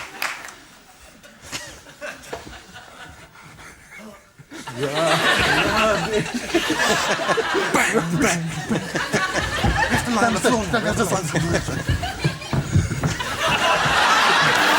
Okay, well done. Thank you very much. Thank you. Excellent. All right. Greek tragedy. Godzilla movie. Russ Meyer film. Russ Meyer. All right. Merchant Ivory, always very popular. Not always so popular. Sorry? Wagner. Oh, great. Welsh TV, you come all the way from Cardiff to say that, haven't you? Hoping to get a commission, right, good. OK, what's your scene? Steve, you're a taxi driver, and you're Tony's trying to get a ride home late at night. OK, that's the scene. Taxi! Sorry, you're standing still. I thought I'd shout anyway. Sorry, mate, no, I clocked off. Oh, come on, I only want to go south of the river. You must be joking, mate. You got your passport? All right, I want to go to Boulogne. Oh, through the Channel Tunnel. Oh, is it open yet? No, but that doesn't matter. Sooty. All right, I'll take you. Soap opera. Have you got a tinny of fresh air? You're pregnant. Am I? And your mother's dead. Your cab smells look like out, Look out! Oh, no!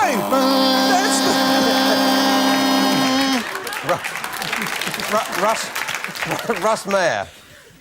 I'm sorry, my breasts won't fit in your cab. That's right, I'll put them in the back. All right. I'll have to charge you extra for those, though. Will they? Do they count as baggage? Just a minute. Shh. Now you can talk.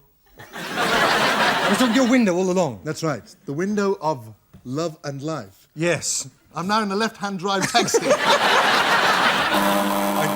Well, let's whip over to Athens for a Greek tragedy, then. For surely I shall take you across the river Thames. Together we shall ride towards the Lich. Oh, Aeschylus, with these my pointy magic mountains, the gods will look down on us and smile. You couldn't have a look at the motor while you're down there.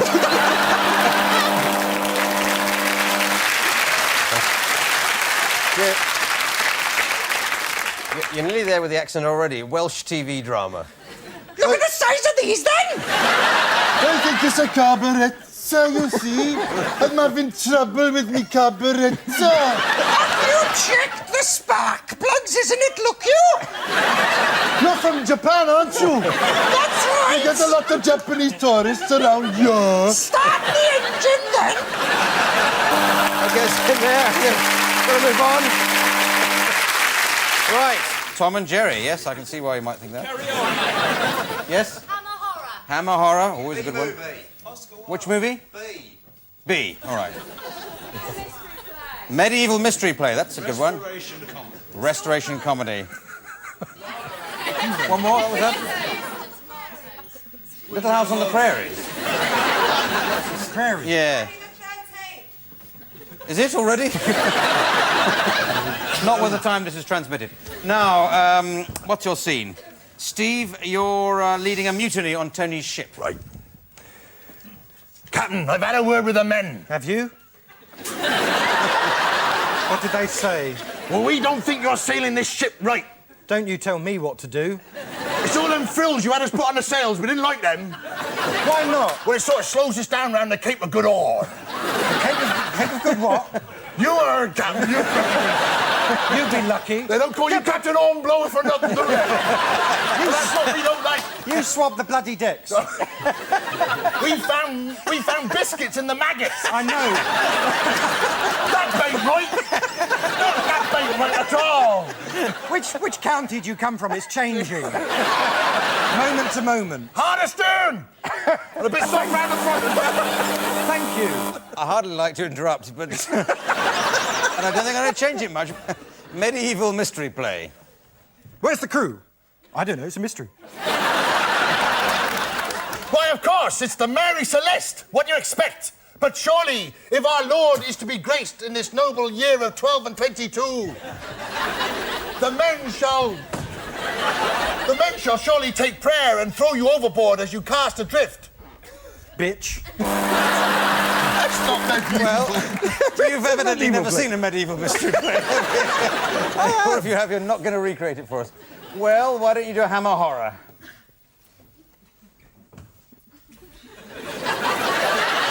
I'm gonna be seasick. Oh, that's horrible. That's coming back! Oh, no! No, It's the vomit!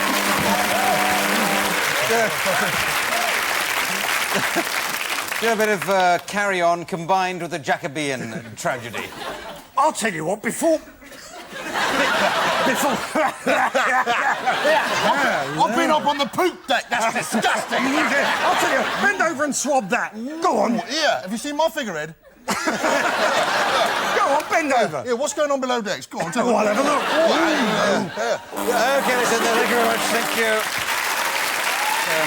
Now, the next game is a different game for Tony and Betty. And if you'd like to come forward, you'll be able to see on the monitor there a film. And what we've got here is got a film, very good-looking film it is, but we've taken the soundtrack away from it. And Tony and Betty, they're going to have to improvise a soundtrack for us and see what they can make of it. Oh, we're going to give them a bit of a situation to work on. What we'd like you to sort of kind of pretend to be is like a husband and wife arguing over what to watch on television, or what they are watching on television. Anyway, where you go? Ah, so you want to watch Blind Date, do you? Well, you're not going to. I have to watch it, don't you see? It gives meaning to my life. There's no meaning here. There's nothing for me. Why, this pillow, this bed, this dress. Don't shake your maternity bra at me. Just because I'm dressed as Lionel Blair. Yes, Lionel Blair. Bring him up again. I haven't brought him up, and I'm about to break wind, thanks to you. Oh, not again. Stop breaking wind. Stop. I can't take it when you do that. Shut up! Don't interrupt me until you... Hey! I'll take this cover off right now. I'll watch anything. I'll throw down the TV if I choose to. Never talk to me again. I can't stand it. My hair's in my eyes. Oh, why? Who took your ankle cuffs off? Oh, don't pull that monocle trick out again. It won't work. I won't stand for it. Boys, where are you going? Yes. Okay, thank you very much. Thank you. So can you do it in the situation of two people on their honeymoon and add it just as soon as the film comes along, which I should think will be coming along in a couple of seconds now. Darling! What are you doing? Don't do that. It's... What? Why did you make me wear this hideous... You know why. Where are the batteries? Let's get on with it. Not you. I've got this hideous growth at the side of my face, right? I'm feeling a bit embarrassed. Oh, don't be silly. I've got a hideous growth down here. You just can't see it. There it is. It's really funny. He's kind of cute, isn't he? And I especially married below my class so that I could, take advantage of his sexually... Did you last shave?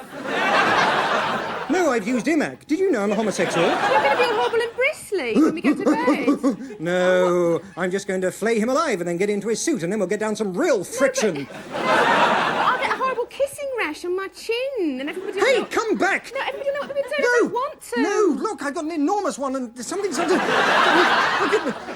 Wait, look, here, try one of these. It'll never fit. What am I... It's a little aphrodisiac sort of a fruit thing, and it... Oh, I know what a fruit side... Eyes away. Stop, like the... stop Oh, it, no, I stop want... it. No, get your hands off me! Get your hands off me, she's... What's he doing now? Get it off. All right, take me. I don't want her after all. Oh, so this is the terrible secret they all told me.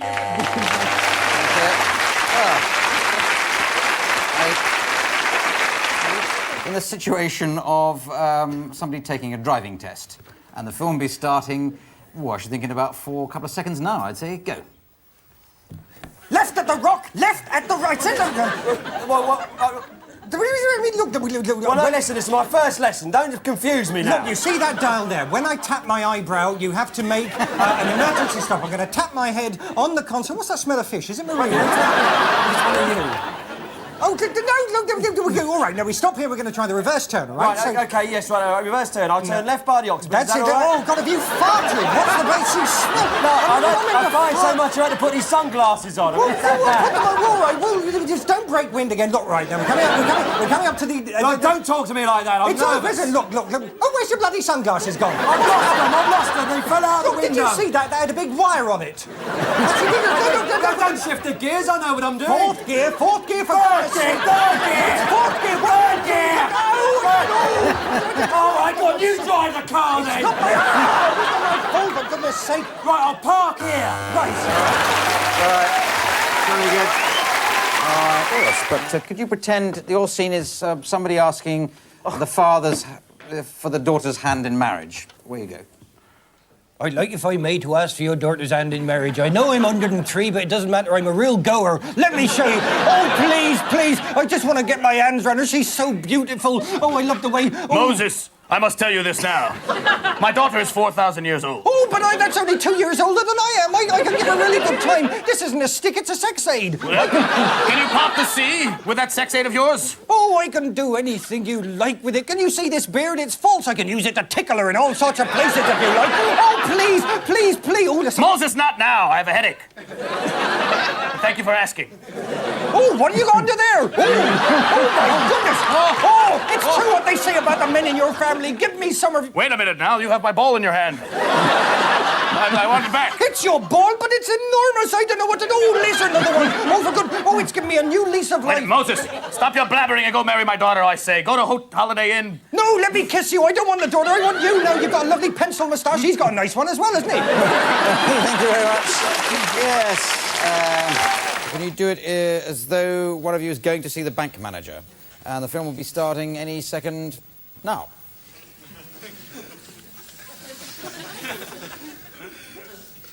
So you're the man who called... Oh. You want an overdraft, do you? Well, I'll be having those for the start-off. I want more than an overdraft. I want a bridging loan. You'll realize how long it took me to get into this suede jumpsuit? Ah, here's my horse. I'm gonna put him down as collateral. What do you say to that, Mr. Mustache Man? Don't talk to me like that, boyo. I've seen that horse. It used to work down a pit.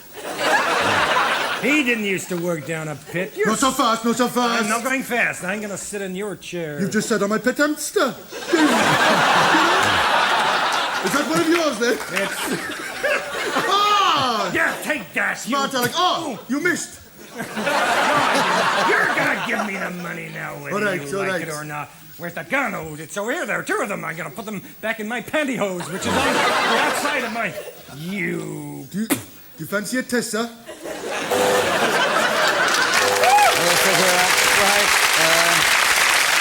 If you just make it some sort of general chat-up scene, which I think would fit it rather well with the scene you're going to see. Decide who you're going to play and away you go. Oh, it's so lovely here, being on... Oh, darling, you're here at last. Yes, thank you for taking me on the Titanic. It's a lovely way to spend the honeymoon. I know, I just wish I knew who'd stuck super glue on this railing. Oh, never mind. I've got bricks in my shoulder pads. Aren't they sexy? Oh, I love bricks. Have you got any mortar? I do have some mortar, but I can't tell you where I put it. Well, I'm sure I could find it with a spirit level and, listen. You're such a joker, you really are. I know I am, but you're beautiful. No more beautiful than you are.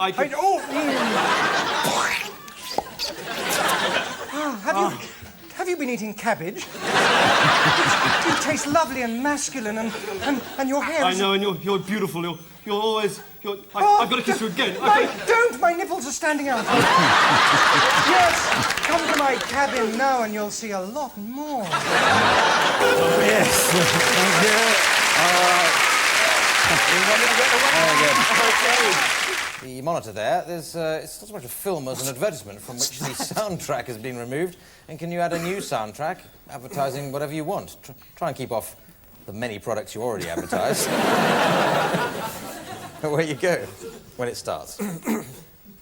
Eventually. Imagine the freshness of a pure... Oh, hello, it's a woman. Yes. Do you want your entire family to smell of haddock? Well, I'm sorry, a bird's dumped on my head as well. But back to the product. I feel haddock gel is coming.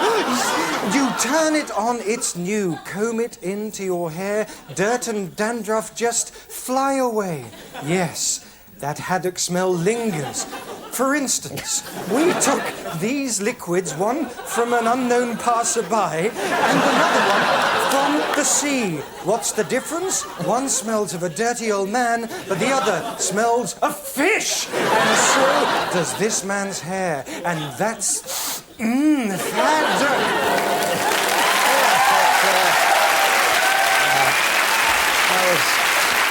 And I'll give you a little story you've got to do. It's one of you is angry with the other about the state of the flat. And away you go.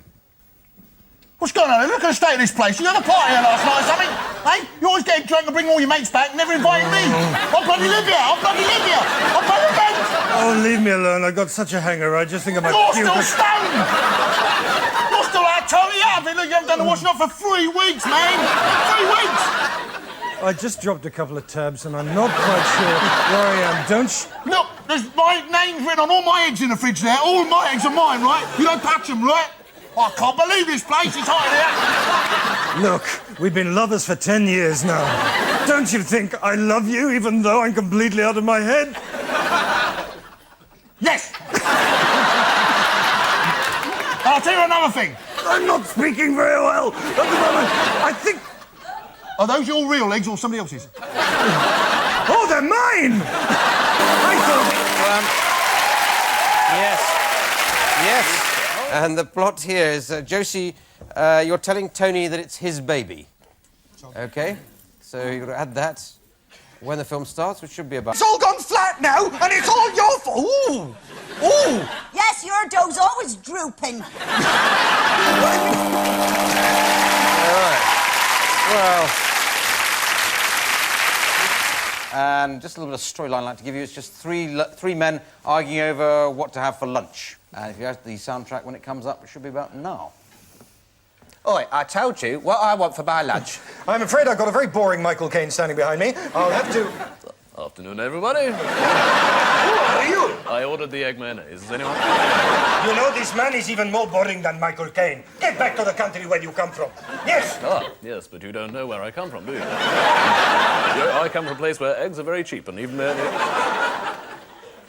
No one's saying anything, but we're thinking very loud. I see you went to the same acting school I did. What? We don't go to acting school. Where I come from, we kill people like you. Very interesting. Yes, shut up. Shut up and don't treat him so badly. I seem okay, I don't treat him at all. I go there, I walk with this very bad piece of acting towards the camera, and you're left in the background. Now, tell me what you think about that, eh?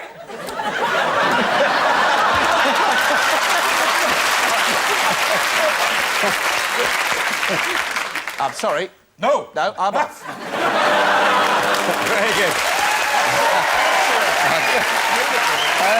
And the plot of this one I'd like you to do. Greg and Tony, you're on a date, if you pick up the appropriate people to play there. And Ryan is a father coming home early or surprising them. One of them's father. OK, and away you go when the film starts, which is about now. You know, darling, I thought there was a candle sticking out of my crutch. It's my tie. You don't mind if I put a record on, do you? Not at all. Just do something about your appalling All hair. right, I will. My breasts are made of wood. Is that going to be a problem? Let's dance. Hey, someone's jiggling my strings. You move really well. Where did you learn? I'm having a fit. Hey, what's going on here? What the hell is going on here? Dad, your eyebrows, they've grown. Look, we're just having a bit of... I hope you two don't think you're just going to be taking off and getting married just like... Oh, don't look at me like that. Someone punched me. Hey, he's not a bad-looking man. You're not so bad yourself, sir. Well, have I told you I'm on fire? Yes, I'm on fire. Oh, apparently I'm not. I don't believe you've met Uncle Phil. Hello. All right. OK. And we move on to a game called Film Trailer. This is for Greg, principally. He's going to be telling us about a film that's an upcoming film, and he'll be describing it to fit in with some music we'll be playing in, and the others will be acting out the scenes as he describes them. Now, can we have an imaginary film title somebody want to invent? My chip shop. The what? He invaded my chip shop. He invaded my chip shop. That has a nice sort of international flavour to it already. They're wanting to make it in Hollywood already. He invaded my chip shop. So that's the film, this is the music, and here we go. From the makers of He Stole My Doner Kebab, it's He Invaded My Chip Shop. She was a girl working in a chip shop. He was a man with chips on his mind. I'm hungry! Hungry, do you hear? Hungry and lots of salt! You're not a method of a man to handle my chips. But then the night came when a small, dark stranger entered the chip shop and changed their lives forever. Hello. Say, buddy, you have to be above this line to eat here. Thrilling romance. Terrifying chase scenes. Disgusting battered chips.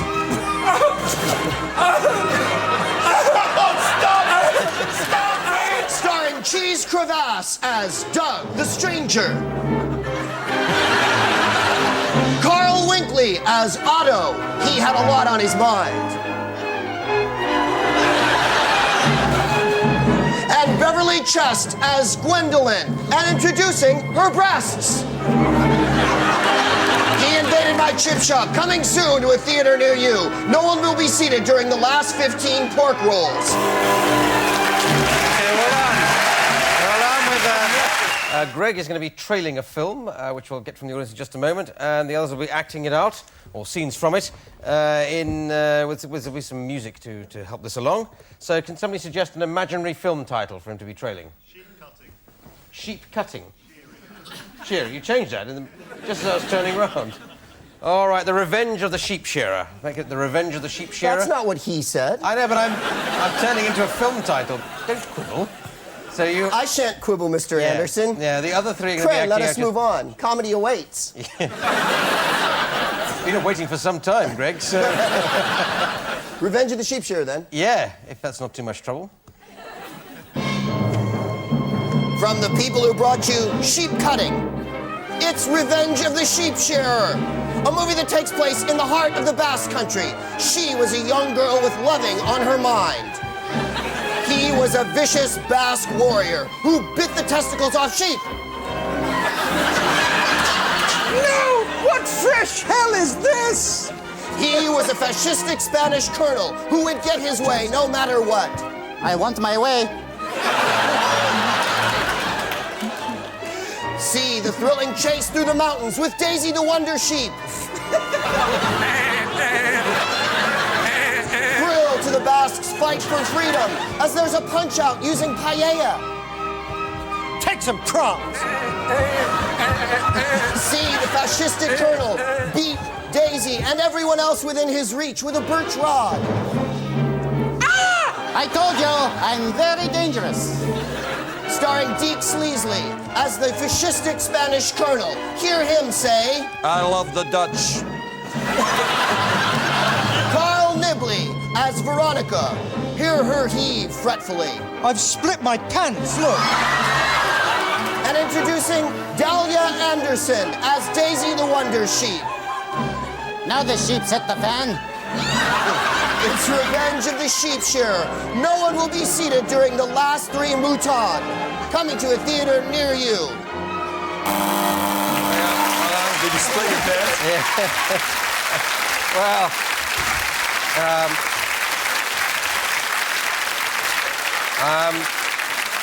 Tony, you deliberately split your trousers to get some cheap, in order to get some cheap laughs, and you get double points for that. Well done. Now we do a game called Moving People. This is Colin and Ryan going to be doing this. Leave yourself alone, Tony. Leave yourself. Time enough for that later. Now, they've got to act out a scene, but they can't move on their own. They have to be put into position by. What's happening? Panicking. That's too much for Jim. I can't describe what I just saw.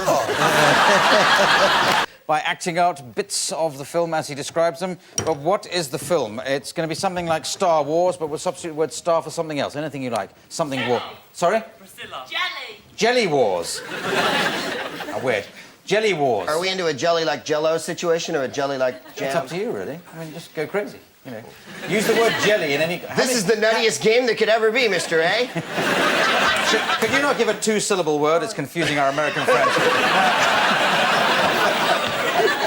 Star Wars would be fine. Jelly Wars. Okay, all Jelly right. Wars. All right, here we go. From the people who brought you Jell-O Wars and the people who brought you Orange Marmalade Wars, it's Jelly Wars. See the incredible evil emperor. Death-defying battles between him and the scion of good, Luke Nipnumber. A gigantic floating vessel is built, and the rebels must destroy it.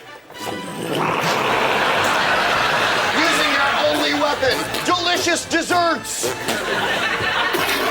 Take this cream bomb.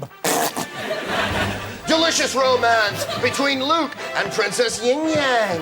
Go ahead, bite off the snails, bite off the snails. Yes. It's Jelly Wars, where good meets evil against the forces of whipped cream, starring Snag Wagley as the evil emperor. Hear him quip. Ooh, yeah. Hodge Weebley as a flying fortress. This damn thing will never get off the ground. Get my butt thrusters in action. And introducing that new hero of the screen, Harrison Snord as Luke Nimnamber. I wish I had a condom.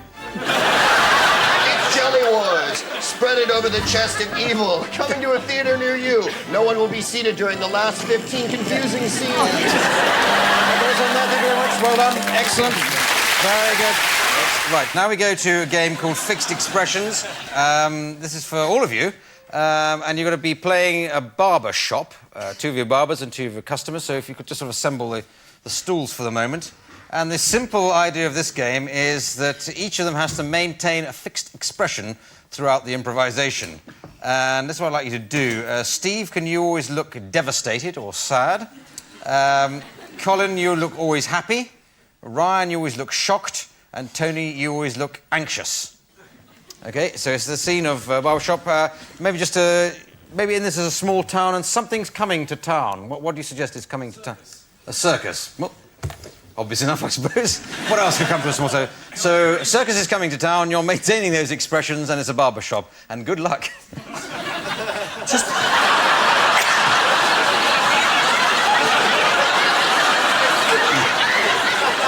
So just a little off the top, then. Yes, please. I hear the circus is coming to town. Yes, I can't wait. I love circuses. You planning on going? I hope so. I love the big horses there. Hey, that looks wonderful.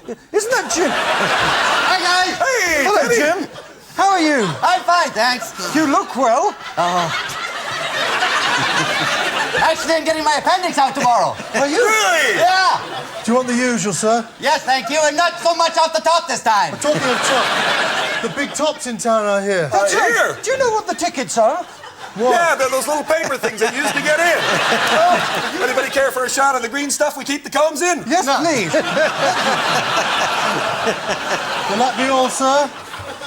That's the worst haircut I've ever had. Thank you. Okay, that's it. Thank you very much. And the idea of this is that Steve, Tony, and Colin, they're all at a sports game, and Ryan is coming in to try to sell them popcorn or stuff or hamburgers. They're all watching the game. But each of you has to have the same fixed expression on his face while the game is going on and while the scene's going on. Steve, you are happy. Happy face. That's happy he's going to get, but Tony is going to look cheeky. It seems to be whack. Yeah, you seem to have got that one. All evening.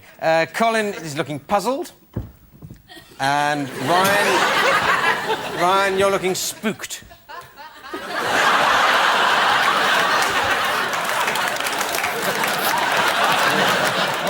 So, you're watching the game, you're selling the stuff, away you go.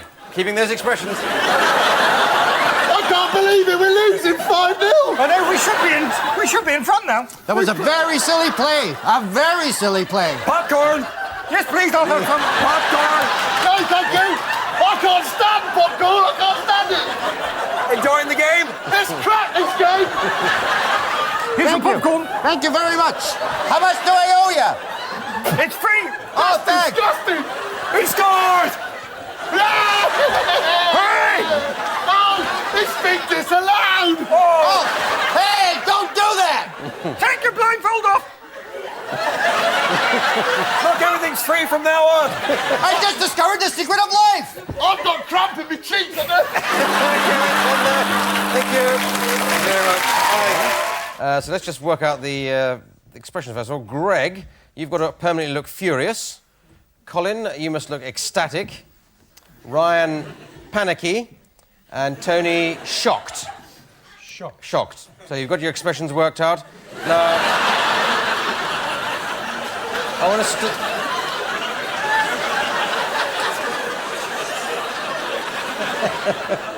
I'm sure I've seen you like that before somewhere, but I can't remember where it was. Okay, let's have Tony and Colin in the car.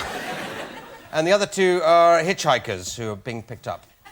So you can start off and be picked up, first of all, but... It's a lovely day. We're lost, you idiot. Oh, don't be so grumpy. I can't help it. We've been on the road for 15 hours. What's wrong now, darling? Shall we pick this person up? No, don't pick him up. Oh, great, thanks for picking me up. Oh, that's one on my side. Hey, do you mind giving me a lift? Come on in. Thanks for picking me up. I was getting really worried it was going to get dark. We're already going as far as Edinburgh. Thanks, this is a good help. Don't you know you should never pick up anyone on the road? Oh, don't be such a fusspot. It's a beautiful car you got here. Yeah, it's wonderful. Cigarette? Oh, thanks. Don't try anything, because I have a gun. I'm on a holiday. I'm going to Euro Disney. Oh, I've been there before. It's great. Yeah. Euro Disney sucks. I'm having the time of my life. I know. Let's have some music. Okay, thank you very much. Well done.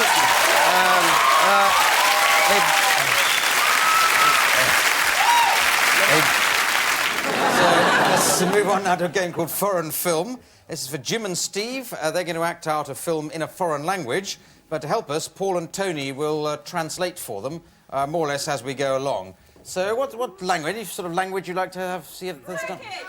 Swahili. Turkish is good, that's Turkish, don't often get Turkish. And a title for a film. Somebody else got a title for the film. Going to Scotland. With a bit of Turkish in it somewhere. Well, A Journey from Turkey to Scotland, certainly could be in Turkish, or just Going to Scotland. That's the title of the film, and in Turkish and translated for us by our translators. I've got terrible wind.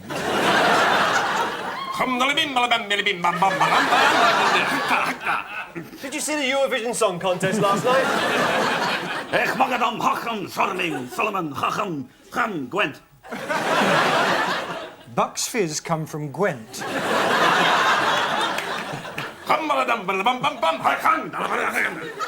I've just said exactly the same thing as I did the first time.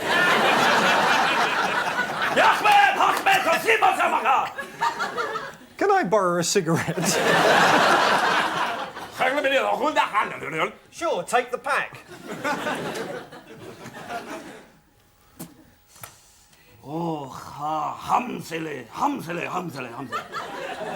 At my age, you're starved of love.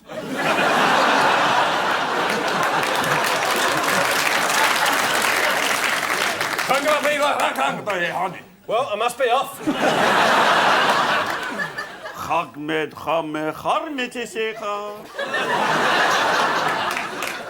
Coochie, coochie, coo.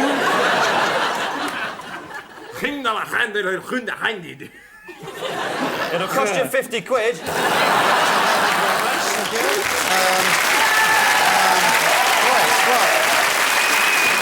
Well, Colin and Ryan will get into position to supply a sort of translation.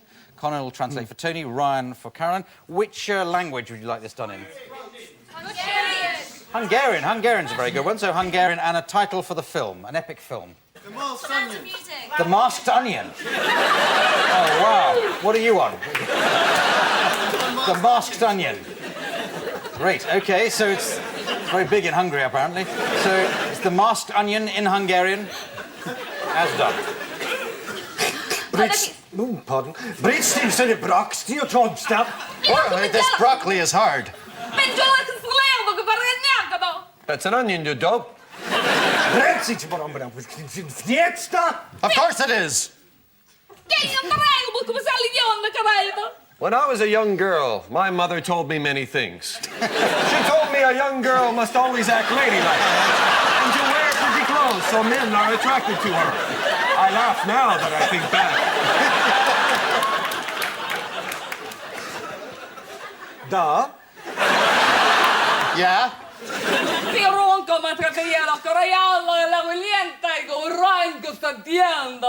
I need you, Bert. I need you more than any woman has ever needed a man before. Can't you see I'm the superhero, the masked onion? Look at my shorts. Plant it deep into the crown, for it is too small yet.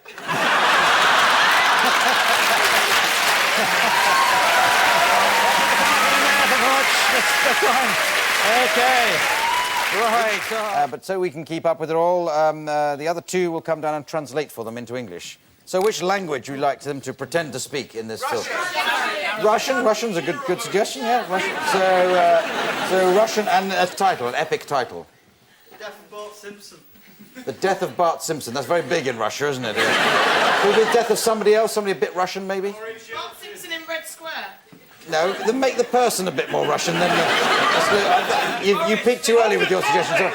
Boris Simpson. Boris Simpson, OK, the death... That's the best we're going to do. The death of Boris Simpsonsky. And so where you go. Boris has kicked the bucket. He didn't see the antelope.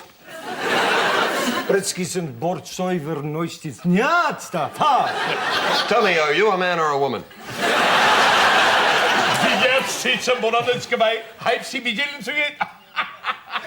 Today's Tuesday, so I'm a man. That's the instance on Sportsoi Boris since the Wird shots, dear? Boyas was a very good friend of mine, and he bought me shots, dear.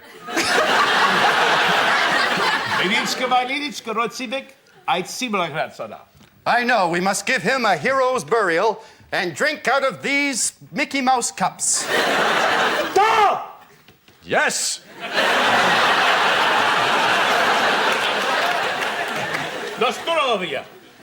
Why don't you do that limerick you always do?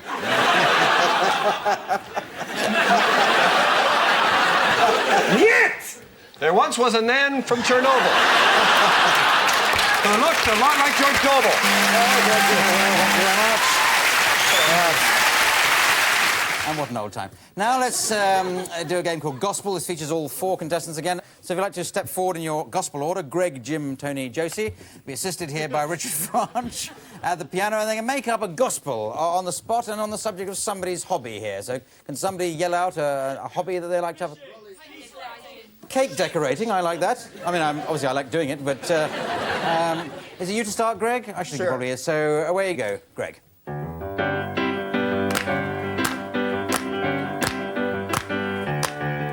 Heaven is a biscuit way up above. Heaven is a biscuit way up above. And when Jesus comes down, he's gonna squirt it with his heavenly love. Yep. Every day I like to bake a cake for the Lord above. I cover that cake and all in it with never-ending love. 'Cause decorating cakes is my life. It is it. I'm what you call a sad and lonely gift.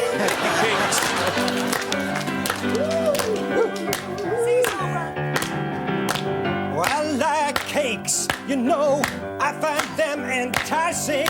I like to take my clothes off and cover my body with icing. I do it because, you know, woo, I can, wow, take my body down with marzipan. Hey, girlfriend. Oh, God's heavenly love, it makes me feel so merry.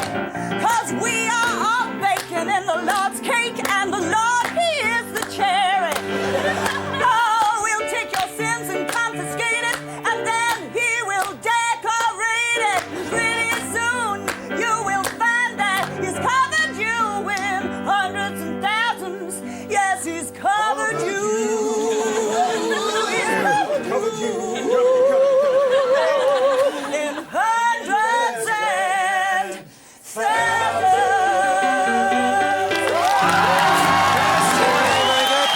Excellent. And, but can we have a hobby that this gospel could be about? Train spotting. Train spotting. You obviously live a rich and varied life. So train spotting, and you can make up a gospel about that. So away you go.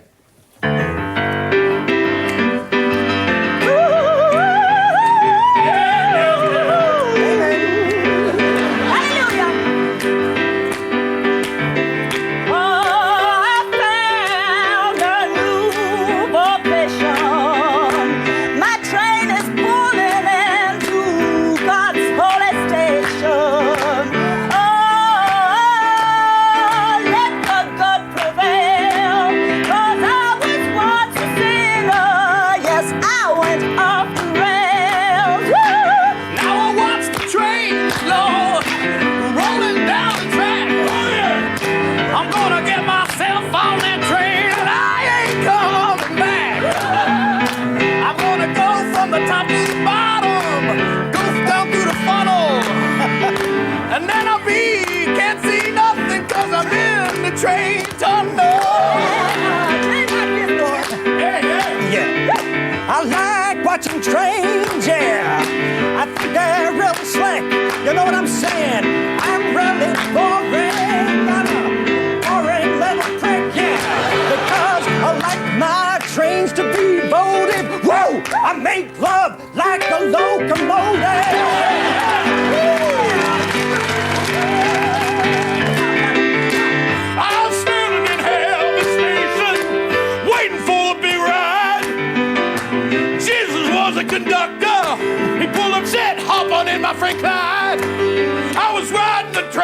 Don't you know it's a pity that the train to heaven isn't in the city? Oh no!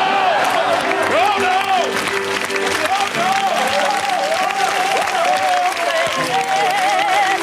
The train is intercity.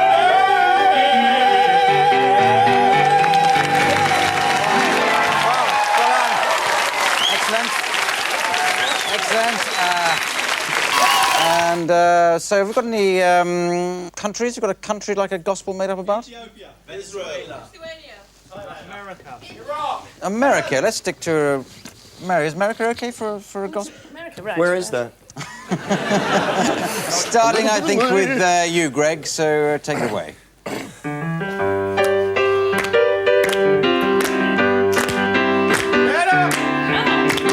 Heaven must be in the USA. I said heaven must be in the USA. 'Cause we got Ronald McDonald and we'll always keep it that way. I like to be in America, yeah. Everything is so big. I go down from Chile through the earth I dig. I wanna be a Yankee, but whoa, some things in America are really wanky.